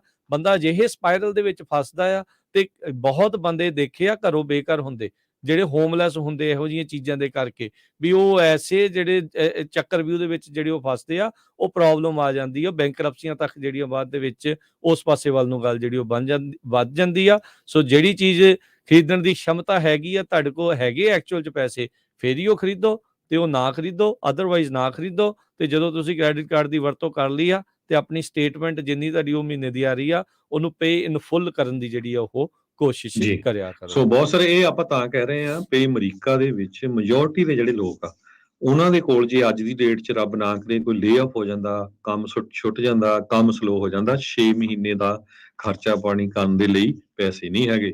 ਆਪਣੇ ਗੁਆਂਢੀ ਮੁਲਕ ਦੀ ਹੋਰ ਵੀ ਬੁਰੀ ਪੋਜੀਸ਼ਨ ਹੈ। ਕੈਨੇਡਾ 'ਚ ਕਹਿੰਦੇ 3 ਮਹੀਨੇ ਤੋਂ ਤੱਕ ਤੋਂ ਵੱਧ ਦੇ ਪੈਸੇ ਨਹੀਂ ਲੋਕਾਂ ਕੋਲ ਹੈਗੇ। ਹਾਂ ਠੀਕ ਆ, ਕੁਝ ਲੋਕਾਂ ਕੋਲ ਹੋਊਗੇ, ਆਪਣੇ ਥੋੜੇ ਸੇਵਿੰਗ ਵੀ ਕਰਦੇ ਆ, ਪਰ ਇਹ ਇਸੇ ਕਰਕੇ ਆਪਾਂ ਦੱਸਦੇ ਹਾਂ ਤਾਂ ਕਿ ਜਿਹਨੂੰ ਨਹੀਂ ਵੀ ਪਤਾ ਕੋਈ, ਕਿਉਂਕਿ ਕੀ ਹੁੰਦਾ ਕਹਿੰਦੇ ਵੀ ਬੰਦਾ ਆਪ ਠੋਕਰਾਂ ਖਾ ਕੇ ਜੇ ਕੋਈ ਬੰਦਾ ਅਕਲਮੰਦ ਬਣਿਆ, ਉਹਨੂੰ ਅਕਲਮੰਦ ਨਹੀਂ ਗਿਣਿਆ ਜਾਂਦਾ। ਦੂਜੇ ਦੇ ਜਿਹੜੇ ਫੇਲਿਅਰਸ ਆ, ਜਿਹੜਾ ਦੂਜਾ ਜੇ ਤੁਸੀਂ ਦੇਖ ਰਹੇ ਆ, ਉਹ ਕਿੰਨੀ ਵਾਰੀ ਫੇਲ ਹੋਇਆ, ਉਹਦੇ ਵੱਲ ਦੇਖ ਕੇ ਜੇ ਆਪ ਬਚੇ ਰਹਿੰਦੇ ਫੇਲ ਹੋਣ ਤੋਂ, ਤਾਂ ਬੰਦਾ ਉਹ ਜਿਹੜਾ ਅਕਲਮੰਦ ਗਿਣਿਆ ਜਾਂਦਾ। ਸੋ ਕਹਿੰਦੇ ਵੀ ਜਿਹੜੇ ਜੇ ਕੋਈ ਅਨਬਰਾਂਡਡ ਜਾਂ ਸਸਤੇ ਕੱਪੜੇ ਪਾ ਲੈਣ, ਉਹਦਾ ਮਤਲਬ ਇਹ ਨਹੀਂ ਵੀ ਤੁਸੀਂ ਗਰੀਬ ਹੈਗੇ ਆ, ਕਿਉਂਕਿ ਤੁਹਾਨੂੰ ਆਪਣੇ ਪਰਿਵਾਰ ਨੂੰ ਜਿਹੜਾ ਆ ਫੀਡ ਕਰਨਾ ਆ, ਆਪਣੇ ਪਰਿਵਾਰ ਨੂੰ ਸੇਫ ਰੱਖਣਾ ਆ, ਆਪਣੇ ਪਰਿਵਾਰ ਨੂੰ ਘਰ ਸਾਰਾ ਕੁਝ ਦੇਣਾ ਆ, ਨਾ ਕਿ ਤੁਸੀਂ ਆਪਣੀ ਕਮਿਊਨਿਟੀ ਨੂੰ ਜਿਹੜੀ ਆ ਇੰਪ੍ਰੈਸ ਕਰਨਾ ਹੈਗਾ। ਇਹ ਨਹੀਂ ਹੈਗੀ ਗੱਲ ਵੀ ਨਹੀਂ ਹਾਂ ਜੀ ਵੀ ਦੇਖੋ ਮੈਂ ਹਰਜੋਤ ਸਿੰਘ ਜੀ, ਸਿੱਧੀ ਜੀ ਗੱਲ ਆ, ਹੁਣ $1000 ਦਾ ਕੋਈ ਪਰਸ ਲੈਂਦਾ ਆ, $1000 ਦੇ ਕੋਈ ਕੱਪੜੇ ਲੈਂਦਾ, ਉਹਦੀ ਵੈਲਿਊ ਕੀ ਹੈ? ਤੁਹਾਡੀ ਜ਼ਿੰਦਗੀ 'ਚ ਉਹਨੇ ਕੀ ਵੈਲਿਊ ਜਿਹੜੀ ਉਹ ਐਡ ਕੀਤੀ? ਜ਼ੀਰੋ ਵੈਲਿਊ ਉਹਨੇ ਜਿਹੜੀ ਉਸ ਦੇ ਵਿੱਚ ਤੁਹਾਡੀ ਜਿਹੜੀ ਉਹ ਐਡ ਕੀਤੀ ਆ। ਤੁਸੀਂ ਉਹਨੇ ਡਾਲਰ ਘਟਾਏ ਆ, ਤੁਸੀਂ ਉਹਦਾ ਨੁਕਸਾਨ ਕੀਤਾ ਆ। ਇਹਦੇ ਨਾਲ ਉਹ ਚੀਜ਼ ਕੋਈ ਇਨਵੈਸਟ ਕਰੋ ਜਾਂ ਉਹਨੂੰ ਬਚਾ ਕੇ ਰੱਖੋ ਵੀ ਕਿਤੇ ਹੋਰ ਕੋਈ ਚੀਜ਼ ਬੈਟਰ ਚੀਜ਼ ਜਿਹੜੀ ਉਹ ਤੁਸੀਂ ਕੋਈ ਲੈਣਾ ਚਾਹੁੰਦੇ ਆ ਜਾਂ ਕੁਝ ਹੋਰ ਕਰਨਾ ਚਾਹੁੰਦੇ ਆ, ਵੀ ਉਹ ਵਾਲੇ ਪਾਸੇ ਨੂੰ ਚੀਜ਼ਾਂ ਖਰੀਦੋ। ਖਰੀਦਣ ਤੋਂ ਤੁਹਾਨੂੰ ਕੋਈ ਨਹੀਂ ਰੋਕਦਾ, ਜਿਹੜੀ ਜ਼ਰੂਰਤ ਆ ਉਹ ਚੀਜ਼ ਤੁਸੀਂ ਖਰੀਦੋ। ਇੱਕ ਨੈਸੈਸਿਟੀ ਆ ਤੇ ਇੱਕ ਜਿਹੜੀ ਹੈ ਲਗਜ਼ਰੀ ਆ। ਹੁਣ ਕੰਮ ਤੇ ਜਾਣ ਦੇ ਲਈ ਗੱਡੀ ਚਾਹੀਦੀ ਆ, ਦੈਟਸ ਨੈਸੈਸਿਟੀ, ਇਹ ਨੀਡ ਆ। ਪਰ ਮੈਨੂੰ BMW ਚਾਹੀਦੀ ਆ, ਇਹ ਹੁਣ ਜਾਣਬੁੱਝ ਕੇ ਵੱਧ ਖਰਚਾ ਕਰਨ ਵਾਲੀ ਜਿਹੜੀ ਉਹ ਗੱਲ ਆ। ਤੁਸੀਂ ਇੱਕ ਥਾਂ ਤੋਂ ਦੂਜੇ ਥਾਂ ਦੇ ਉੱਤੇ ਜਿਹੜਾ ਉਹ ਪਹੁੰਚਣਾ, ਹਾਂ ਜਿਹੜਾ ਅਫੋਰਡ ਕਰ ਸਕਦਾ ਉਹ ਲੈ ਲਵੇ, ਜਿਹੜਾ ਨਹੀਂ ਕਰ ਸਕਦਾ ਭਾਈ ਕਾਹੇ ਅੱਡੀਆਂ ਚੱਕ ਕੇ ਪਾ ਲੈਣਾ। ਸੋ ਇਹ ਲੋਕਾਂ ਨੂੰ ਤਾਂ ਅੱਜ ਤੱਕ ਨਾ ਕੋਈ ਜਿੱਤ ਸਕਿਆ ਤੇ ਨਾ ਕਿਸੇ ਨੇ ਜਿੱਤਣਾ ਆ। ਤੁਸੀਂ ਉਹਨਾਂ ਤੋਂ ਕਿਹੜੀ ਵਾਹਵਾ ਜਿਹੜੀ ਉਹ ਤੁਸੀਂ ਖੱਟਣੀ ਚਾਹੁੰਦੇ ਆ, ਉਹ ਕਿਸੇ ਵੀ ਜਿਹੜੀ ਉਹ ਮੈਟਰ ਨਹੀਂ ਕਰਦੀ। ਤੁਸੀਂ ਆਪਣਾ ਦੇਖ ਕੇ ਜਿਹੜਾ ਉਹ ਉਸ ਹਿਸਾਬ ਦੇ ਨਾਲ ਜਿਹੜਾ ਉਹ ਸਾਰੋ। ਬਾਕੀਆਂ ਨੇ ਤੇ ਲੋਕਾਂ ਨੇ ਤਾਂ ਕਹੀ ਜਾਣਾ, ਇੱਕ ਕਹਾਵਤ ਆ ਹਰਜੋਤ ਸਿੰਘ ਜੀ, ਆਰੀ ਦੇ ਇੱਕ ਪਾਸੇ ਤੇ ਜਹਾਨ ਜੀ ਦੇ ਦੋਨੋਂ ਪਾਸੇ ਦੰਦੇ। ਇਹ ਤੁਸੀਂ ਜੋ ਚੰਗਾ ਕਰ ਲਓ ਮਾੜਾ ਕਰ ਲਓ, ਇਹਨਾਂ ਨੇ ਕੁਛ ਨਾ ਕੁਛ ਤੁਹਾਡੇ ਚੋਂ ਲੱਭ ਹੀ ਲੈਣਾ ਹੁੰਦਾ ਹੈ। ਜੀ ਸੋ ਬਿਲਕੁਲ ਕਿਸੇ ਨੂੰ ਕੋਈ ਗੁੱਸਾ ਕਰਨ ਦੀ ਜ਼ਰੂਰਤ ਨਹੀਂ। ਆਪਾਂ ਜਿਹੜਾ ਇਕੱਲਾ, ਕਿਉਂਕਿ ਪੰਜਾਬੀ ਰੇਡੀਓ USA ਦਾ ਮਕਸਦ ਇਕੱਲਾ ਇਹ ਨਹੀਂ ਹੈਗਾ ਵੀ ਖਬਰਾਂ ਦੇਣੀਆਂ, ਜਾਂ ਐਂਟਰਟੇਨਮੈਂਟ ਗਾਣੇ ਕਰਨਾ, ਆਪਣੀ ਸੁਣਾਤੇ। ਕਮਿਊਨਿਟੀ ਨੂੰ ਕੋਈ ਨਾ ਕੋਈ ਪੋਜ਼ਿਟਿਵ ਮੈਸੇਜ ਮਿਲੇ। ਇਹ ਮੈਂ ਆਪਣੀ ਐਕਸਪੀਰੀਅੰਸ ਤੋਂ ਦੱਸ ਰਿਹਾ, 33-34 ਸਾਲ ਦੇ USA ਦੇ ਵਿੱਚੋਂ, ਤੇ ਰਾਜਕਨਵੀਰ ਸਿੰਘ ਆਪਣੇ ਐਕਸਪੀਰੀਅੰਸ ਤੋਂ ਦੱਸ ਰਿਹਾ। ਸੋ ਹੋ ਸਕਦਾ ਕਿਸੇ ਦੇ ਕੰਮ, ਕਿਸੇ ਦੇ ਪੱਲੇ ਗੱਲ ਪੈ ਜਾਏ ਤੇ ਉਹਦਾ ਜਿਹੜਾ ਫਾਇਦਾ ਹੋ ਜਾਏ। ਜੀ ਤੇ ਬਿਲਕੁਲ, ਤੇ ਆਪਾਂ ਤਾਂ ਖਾਸ ਖੁਸ਼ ਹੋਵਾਂਗੇ ਵੀ ਸਾਡਾ ਜਿਹੜਾ ਕੋਈ ਵੀ ਪੰਜਾਬੀ ਭੈਣ ਭਰਾ ਆ ਉਹ ਵਧੀਆ ਰਹਿ ਰਿਹਾ, ਵਧੀਆ ਉਹਦਾ ਜਿਹੜਾ ਪਰਿਵਾਰ ਬਸ ਰਿਹਾ ਹੈਗਾ, ਨਾ ਕਿ ਵੀ ਕਰਜ਼ੇ ਦੇ ਥੱਲੇ ਆ ਤਾਂ ਮੁੜ ਕੇ ਫਿਰ ਡਰੱਗ ਖਾ ਕੇ। ਤਾਂ ਆਪਾਂ ਪੰਜਾਬ ਦੀ ਸਿਚੁਏਸ਼ਨ ਤਾਂ ਦੇਖੀ ਆ ਹੁਣ ਇੱਥੇ ਵੀ ਬਣਦੀ ਜਾ ਰਹੀ ਕਿੰਨਾ ਹੈ। ਕੁਛ, ਕਿਉਂਕਿ ਇਸ ਕਰਕੇ ਵਾਰਨਿੰਗ ਦੇ ਰਹੇ ਆ, ਸਿਚੁਏਸ਼ਨ ਬਹੁਤ ਬੈਡ ਹੋ ਰਹੀ ਆ। Mental health Harjot America Singh ji ਦੇ ਸਟਰੋਂਗ ਨਹੀਂ 80 ਰਹੀ। ਸਾਲਾਂ ਦੇ ਇਤਿਹਾਸ ਦੇ ਵਿੱਚ, ਰਾਜਕਨਵੀਰ ਸਿੰਘ ਜੀ, ਅਮਰੀਕਾ ਦੇ 80 ਸਾਲਾਂ ਦੇ ਇਤਿਹਾਸ ਦੇ ਵਿੱਚ ਇੱਕ ਜਿਹੜਾ ਦਹਾਕੇ ਦੇ ਵਿੱਚ 2 ਵਾਰੀ ਰਿਸੈਸ਼ਨ ਆ ਰਿਹਾ। 2 ਸਾਲ ਪਹਿਲਾਂ ਵੀ ਆਇਆ ਸੀ, ਹੁਣ ਫੇਰ ਆ ਰਿਹਾ ਹਨਾ। ਸੋ ਇਹ ਇਦਾਂ ਕਦੇ ਹੋਇਆ ਨਹੀਂ ਹੈਗਾ। ਸੋ ਧਿਆਨ ਜਿਹੜਾ ਉਹ ਰੱਖੋ। ਜਿਹੜੇ ਨਵੇਂ ਆਏ ਆ ਭਾਈ, ਅਜਿਹੀਆਂ ਫਾਈਨੈਂਸ਼ੀਅਲ ਇੰਸਟੀਟਿਊਸ਼ਨਸ, ਇਹ ਸਾਰੀਆਂ ਚੀਜ਼ਾਂ ਦਾ ਜਿਹੜਾ ਉਹ ਧਿਆਨ ਰੱਖੋ। ਇਹ ਗੱਲਾਂ ਜਿਹੜੀਆਂ ਉਹ ਧਿਆਨ ਰੱਖੋ। ਕ੍ਰੈਡਿਟ ਸਕੋਰ ਬਣਾਉਣਾ ਆ, ਕਿੱਦਾਂ ਉਸ ਨੂੰ ਬੈਟਰ ਕਰਕੇ ਰੱਖਣਾ, ਕਿਉਂਕਿ ਇਵੈਂਚੁਅਲੀ ਇੱਥੇ ਸਾਰਾ ਕੁਝ ਕ੍ਰੈਡਿਟ ਸਕੋਰ ਦੇ ਉੱਤੇ ਤੁਹਾਡਾ ਜਿਹੜਾ ਆ ਉਹ ਮੈਚ ਕੀਤਾ ਜਾਂਦਾ ਆ। ਹੁਣ ਤਾਂ ਜਦੋਂ ਤੁਸੀਂ ਕੱਲ ਗੱਲਾਂ ਕਰ ਰਹੇ ਸੀ ਇੰਸ਼ੋਰੈਂਸ ਦੀਆਂ, ਹੁਣ ਤਾਂ ਇੰਸ਼ੋਰੈਂਸ ਦਾ ਸਕੋਰ ਵੀ ਕਾਈਂਡ ਆਫ ਮੈਡੀਕਲ ਤੁਹਾਡਾ ਜਿਹੜੀ ਆ ਉਹ ਵੀ ਦੇਖਦੇ ਆ ਵੀ ਕਿੱਦਾਂ ਦਵਾਈਆਂ ਲੈ ਰਹੇ ਆ, ਕਿੱਦਾਂ ਕਿੰਨਾ ਸਾਰਾ ਕੁਛ ਆ। ਸੋ ਸਾਰੇ ਰੈਕਡ ਅੱਜ ਕੱਲ੍ਹ ਸਭ ਕੁਝ ਡਿਜੀਟਲਾਈਜ਼ ਆ। ਇਹ ਇੱਕ ਦੂਜੇ ਦੇ ਨਾਲ ਝੱਟ ਦੇਣੀ ਜਿਹੜੀ ਉਹ ਕਰ ਲੈਂਦੇ ਆ। ਸੋ ਮੇਕ ਸ਼ੋਰ ਕਰੋ ਵੀ ਤੁਸੀਂ ਭਾਈ ਇਸ ਦੇ ਵਿੱਚ ਗੱਚ ਨਾ ਖਾ ਜਿਓ। ਨਵੇਂ ਜਿਹੜੇ ਆਏ ਆ ਉਹ ਖਾਸ ਕਰਕੇ ਇਹੋ ਜਿਹੀਆਂ ਚੀਜ਼ਾਂ ਤੋਂ ਧਿਆਨ ਜਿਹੜਾ ਉਹ ਰੱਖਣ। ਬੇਲੋੜਾ ਖਰਚਾ ਜਿਹੜਾ ਉਹ ਕਰਕੇ ਫਸਣਾ ਜਿਹੜਾ ਹੋ ਜਾਇਓ। ਤੇ ਈਵਨ ਜਿਹੜੇ ਮਜ਼ੇ ਹੋਏ ਵੀ ਆ ਉਹ ਵੀ ਜਿਹੜੇ ਸਾਰੀਆਂ ਚੀਜ਼ਾਂ ਦਾ ਤੁਹਾਨੂੰ ਧਿਆਨ ਰੱਖਣ ਦੀ ਜ਼ਰੂਰਤ ਆ। ਤੇ ਹੁਣ ਆਪਾਂ ਹਰਜੋਤ ਸਿੰਘ ਜੀ ਇਜਾਜ਼ਤ ਜਿਹੜੀ ਉਹ ਲਵਾਂਗੇ। ਤੇ 2 ਐਟਮੋਸਫੇਰਿਕ ਰਿਵਰਸ ਆ ਰਹੀਆਂ ਨੇ ਅਗਲੇ 1-2 ਵੀਕਸ ਦੇ ਵਿੱਚ। ਉਸ ਦੇ ਲਈ ਤਿਆਰੀ ਭਾਈ ਵਿੱਢ ਕੇ ਰੱਖੋ। ਆਪਣੇ ਆਪ ਨੂੰ ਬਚਾ ਕੇ ਰੱਖੋ, ਆਪਣੀ ਪ੍ਰਾਪਰਟੀ ਨੂੰ ਬਚਾ ਕੇ ਰੱਖੋ। ਜਿਹੜੇ ਲੀਕ ਲੂਕ ਹੋ ਰਹੇ ਆ ਉਹ ਜਿਹੜਾ ਉਹ ਦੇਖੋ। ਜਿੱਦਾਂ ਕੱਲ ਇੱਕ ਸਾਡੇ ਸਰੋਤੇ ਦੀ ਕਾਲ ਆਈ ਸੀਗੀ ਵੀ ਭਾਈ ਨਵਾਂ ਹੀ ਘਰ ਸੀਗਾ ਪਰ ਸ਼ਿੰਗਲ ਜਿਹੜੇ ਉਹ ਉੱਡ ਗਏ। ਉਹ ਭਾਈ ਹੈਂਡੀਮੈਨ ਤੋਂ ਹੁਣ ਤੁਸੀਂ ਕਰਾ ਲਓ ਕੰਮ। ਜੀ ਬਾਅਦ ਦੇ ਵਿੱਚ ਦੇਖਿਓ ਵੀ ਉਹ ਗਰੰਟੀ ਵਾਲੇ ਕੀ ਕਰਦੇ ਆ, ਰੀਇੰਬਰਸ ਹੁੰਦਾ ਹੈ ਜਾਂ ਨਹੀਂ। ਕਿਉਂਕਿ ਨਹੀਂ ਤਾਂ ਜ਼ਿਆਦਾ ਡੈਮੇਜ ਜ਼ਿਆਦਾ ਹੋਊਗਾ, ਲੀਕ ਨੁਕਸਾਨ ਹੋ ਹੋ ਕੇ ਜਾਏ। ਤੁਹਾਡੀ ਸ਼ੀਟ ਰੌਕ ਸਾਰਾ ਕੁਝ ਨਿਕਲੂਗਾ। ਸੋ ਹਾਂ ਜਿੰਨਾ ਵੀ ਆ, ਕਿਉਂਕਿ 1-2 ਦਿਨ ਜਿੰਨਾ ਸੋਕਾ ਆ ਉਹਦੇ ਵਿੱਚ ਇਹ ਕਰ ਲਓ। ਤੇ ਬਾਕੀ ਹੋਰ ਬਹੁਤ ਸਾਰੇ ਟਰੱਕਰ ਵੀਰ ਆ, ਸੜਕਾਂ ਤੇ ਟਰੱਕ ਪਾਰਕ ਕਰ ਦਿੰਦੇ, ਕਾਰਾਂ ਆ, ਮੇਕ ਸ਼ੋਰ ਕਰੋ ਕਿਸੇ ਟਰੀ ਦੇ ਲਾਗੇ ਨਾ ਹੋਵੇ। ਅੱਜ ਆਪਾਂ ਜਦੋਂ ਪੰਜਾਬੀ ਰੇਡੀਓ USA ਦੇ ਸਟੂਡੀਓ 'ਚ ਵੀ ਮੈਂ ਆ ਰਿਹਾ ਸੀ, ਬੁੱਧਿਸਟ ਟੈਂਪਲ ਦੇ ਸਾਹਮਣੇ ਬਹੁਤ ਵੱਡਾ ਟਰੀ ਸੀ, ਬਹੁਤ ਪੁਰਾਣਾ, ਉਹ ਡਿੱਗ ਪਿਆ ਉਹਨਾਂ ਦੇ ਦੇਖੋ। ਸਾਰਾ। ਤੇ ਇਹ ਨੁਕਸਾਨ ਹੋ ਰਿਹਾ। ਮਰਸਡ ਕਾਉਂਟੀ 'ਚ, ਸਟੈਨਿਸਲਸ ਕਾਉਂਟੀ 'ਚ ਐਮਰਜੈਂਸੀ ਡਿਕਲੇਅਰ ਆ। ਉੱਥੇ ਫਲੱਡ ਬਹੁਤ ਹੋਏ ਆ, ਕੱਲ ਦੇਖੇ ਸੀ, ਬਹੁਤ ਸਾਰੇ ਘਰ ਡੁੱਬੇ ਪਏ ਆ, ਟਰੱਕ ਕਾਰਾਂ ਡੁੱਬੀਆਂ। ਸੋ ਧਿਆਨ ਨਾਲ ਪਾਰਕ ਕਰੋ ਜਿੱਥੇ ਪਾਣੀ ਜਿੱਦਾਂ ਘੱਟ ਹੈਗਾ ਜਾਂ ਪਾਣੀ ਜਿੱਥੇ ਆਉਣ ਦੇ ਚਾਂਸ ਹੈਗੇ ਆ। ਕੋਸ਼ਿਸ਼ ਕਰੋ ਉਸ ਜਗ੍ਹਾ ਤੇ ਪਾਰਕ ਕਰੋ ਜਿੱਥੇ ਪਾਣੀ ਆਉਣ ਦੇ ਨਹੀਂ ਚਾਂਸ। ਜੀ ਬਿਲਕੁਲ। ਕੱਲ ਦੇਖੋ 5 ਸਾਲ ਦਾ ਬੱਚਾ ਰੁੜ ਗਿਆ, ਅਜੇ ਤੱਕ ਲੱਭਾ ਨਹੀਂ ਆ। ਜੀ ਉਹ ਗੱਡੀ ਦੇ ਵਿੱਚ ਪਤਾ ਨਹੀਂ ਕਿਹੜੀ ਚ ਜਿਹੜਾ ਉਹ ਰੁੜ ਗਿਆ। ਪਾਣੀਓ ਪਾਣੀ ਹਰ ਇੱਕ ਪਾਸੇ ਜਲ ਥਲ ਜਿਹੜੀ ਉਹ ਹੋਈ ਪਈ ਆ। ਤੇ ਬਚ ਕੇ ਚੱਲੋ। ਕੁਇਕ ਮੈਪ ਕਰਕੇ ਜਿਹੜੀ ਕੈਲਟ੍ਰਾਂਸ ਦੀ ਇੱਕ ਐਪ ਆ ਉਸਨੂੰ ਜ਼ਰੂਰ ਸਾਰੇ ਜਾਣੇ ਡਾਊਨਲੋਡ ਕਰੋ, ਤਾਂ ਜੋ ਤੁਹਾਨੂੰ ਪਤਾ ਲੱਗੇ ਵੀ ਕਿਹੜੀਆਂ ਸਟਰੀਟਾਂ ਜਾਂ ਕਿਹੜੇ ਹਾਈਵੇ ਇਸ ਟਾਈਮ ਬੰਦ ਨੇ, ਤਾਂ ਜੋ ਤੁਸੀਂ ਉਹਨਾਂ ਨੂੰ ਅਵੋਇਡ ਕਰੋ, ਉਸ ਦੇ ਵਿੱਚ ਨਾ ਜਿਹੜਾ ਉਹ ਫਸੋ। ਸੈਨ ਫਰਾਂਸਿਸਕੋ ਵਿੱਚ ਬਹੁਤ ਸਾਰੇ ਥਾਵਾਂ ਦੇ ਉੱਤੇ ਪਾਣੀ ਆਇਆ ਆ। ਏਅਰਪੋਰਟ ਦੇ ਕਿੱਦਾਂ ਦੇ ਹਾਲਾਤ ਨੇ, ਦੇਖੋ ਆਵਾਜਾਈ ਤਾਂ ਜਿਹੜੀ ਉੱਥੇ ਚੱਲ ਰਹੀ ਆ, ਪਰ ਜਿਨ੍ਹਾਂ ਨੇ ਆਉਣ ਵਾਲੇ ਦਿਨਾਂ 'ਚ ਟਰੈਵਲ ਕਰਨਾ ਆ ਉਹ ਭਾਈ 2-4 ਘੰਟੇ ਐਕਸਟਰਾ ਲੈ ਕੇ ਚੱਲੋ। ਯੂ ਨੈਵਰ ਨੋ, ਤੁਸੀਂ ਰਸਤੇ 'ਚ ਕਿਤੇ ਫਸ ਜਿਹੜਾ ਉਹ ਨਾ ਜਾਓ। ਤੇ ਜਦੋਂ ਤੁਹਾਨੂੰ ਲੱਗਦਾ ਆ ਵੀ ਹੁਣ ਮੌਸਮ ਬਿਹਤਰ ਆ, ਤੇ ਇੱਕ ਅੱਧਾ ਦਿਨ ਪਹਿਲੋਂ ਜਾ ਕੇ ਉੱਥੇ ਬੈਟਰ ਆ ਵੀ ਨਾਈਟ ਸਟੇ ਕਰਕੇ ਉੱਥੋਂ ਲਾਗੋ ਜਿਹੜਾ ਉਹ ਤੁਸੀਂ ਟਰੈਵਲ ਕਰ ਲਿਓ। ਜੇ ਕਿਤੇ ਇਹਨੇ ਦੂਰੋਂ ਨੇੜਿਓਂ ਆਉਣਾ ਆ ਉਹਨਾਂ ਦੇ ਲਈ ਫਿਰ ਮੁਸ਼ਕਲ ਜਿਹੜੀ ਹੋ ਸਕਦੀ। ਸੋ ਆਪਣੇ ਪਲਾਨਸ ਨੂੰ ਥੋੜ੍ਹਾ ਜਿਹਾ ਮੌਕੇ ਦੇ ਹਿਸਾਬ ਦੇ ਨਾਲ ਚੇਂਜ ਵੀ ਜਿਹੜਾ ਉਹ ਤੁਹਾਨੂੰ ਕਰਨਾ ਪੈਂਦਾ ਆ, ਤੇ ਤੁਸੀਂ ਤੁਹਾਡੇ ਪੈਸੇ ਵੀ ਖਰਾਬ ਨਾ ਹੋਣ, ਤੁਸੀਂ ਆਪ ਵੀ ਖੱਜਲ ਨਾ ਹੋਵੋ, ਕੋਈ ਹੋਰ ਜਾਣਾ ਵੀ ਜਿਹੜਾ ਇਸ ਚੀਜ਼ 'ਚ ਨਾ ਕਿਤੇ ਪਾਣੀ ਪੂਣੀ 'ਚ ਜਿਹੜਾ ਉਹ ਫਸ ਜਾਵੇ। ਇਹ ਸਾਰੀਆਂ ਚੀਜ਼ਾਂ ਦਾ ਵੀ ਜਿਹੜਾ ਉਹ ਤੁਸੀਂ ਜ਼ਰੂਰ ਧਿਆਨ ਜਿਹੜਾ ਉਹ ਰੱਖਣਾ ਹੈਗਾ ਆ। ਸੋ ਇਹ ਸਾਰੀਆਂ ਚੀਜ਼ਾਂ ਕਹਿੰਦੇ ਹੋਏ ਹੁਣ ਆਪਾਂ ਇਜਾਜ਼ਤ ਲੈਂਦੇ ਹਾਂ।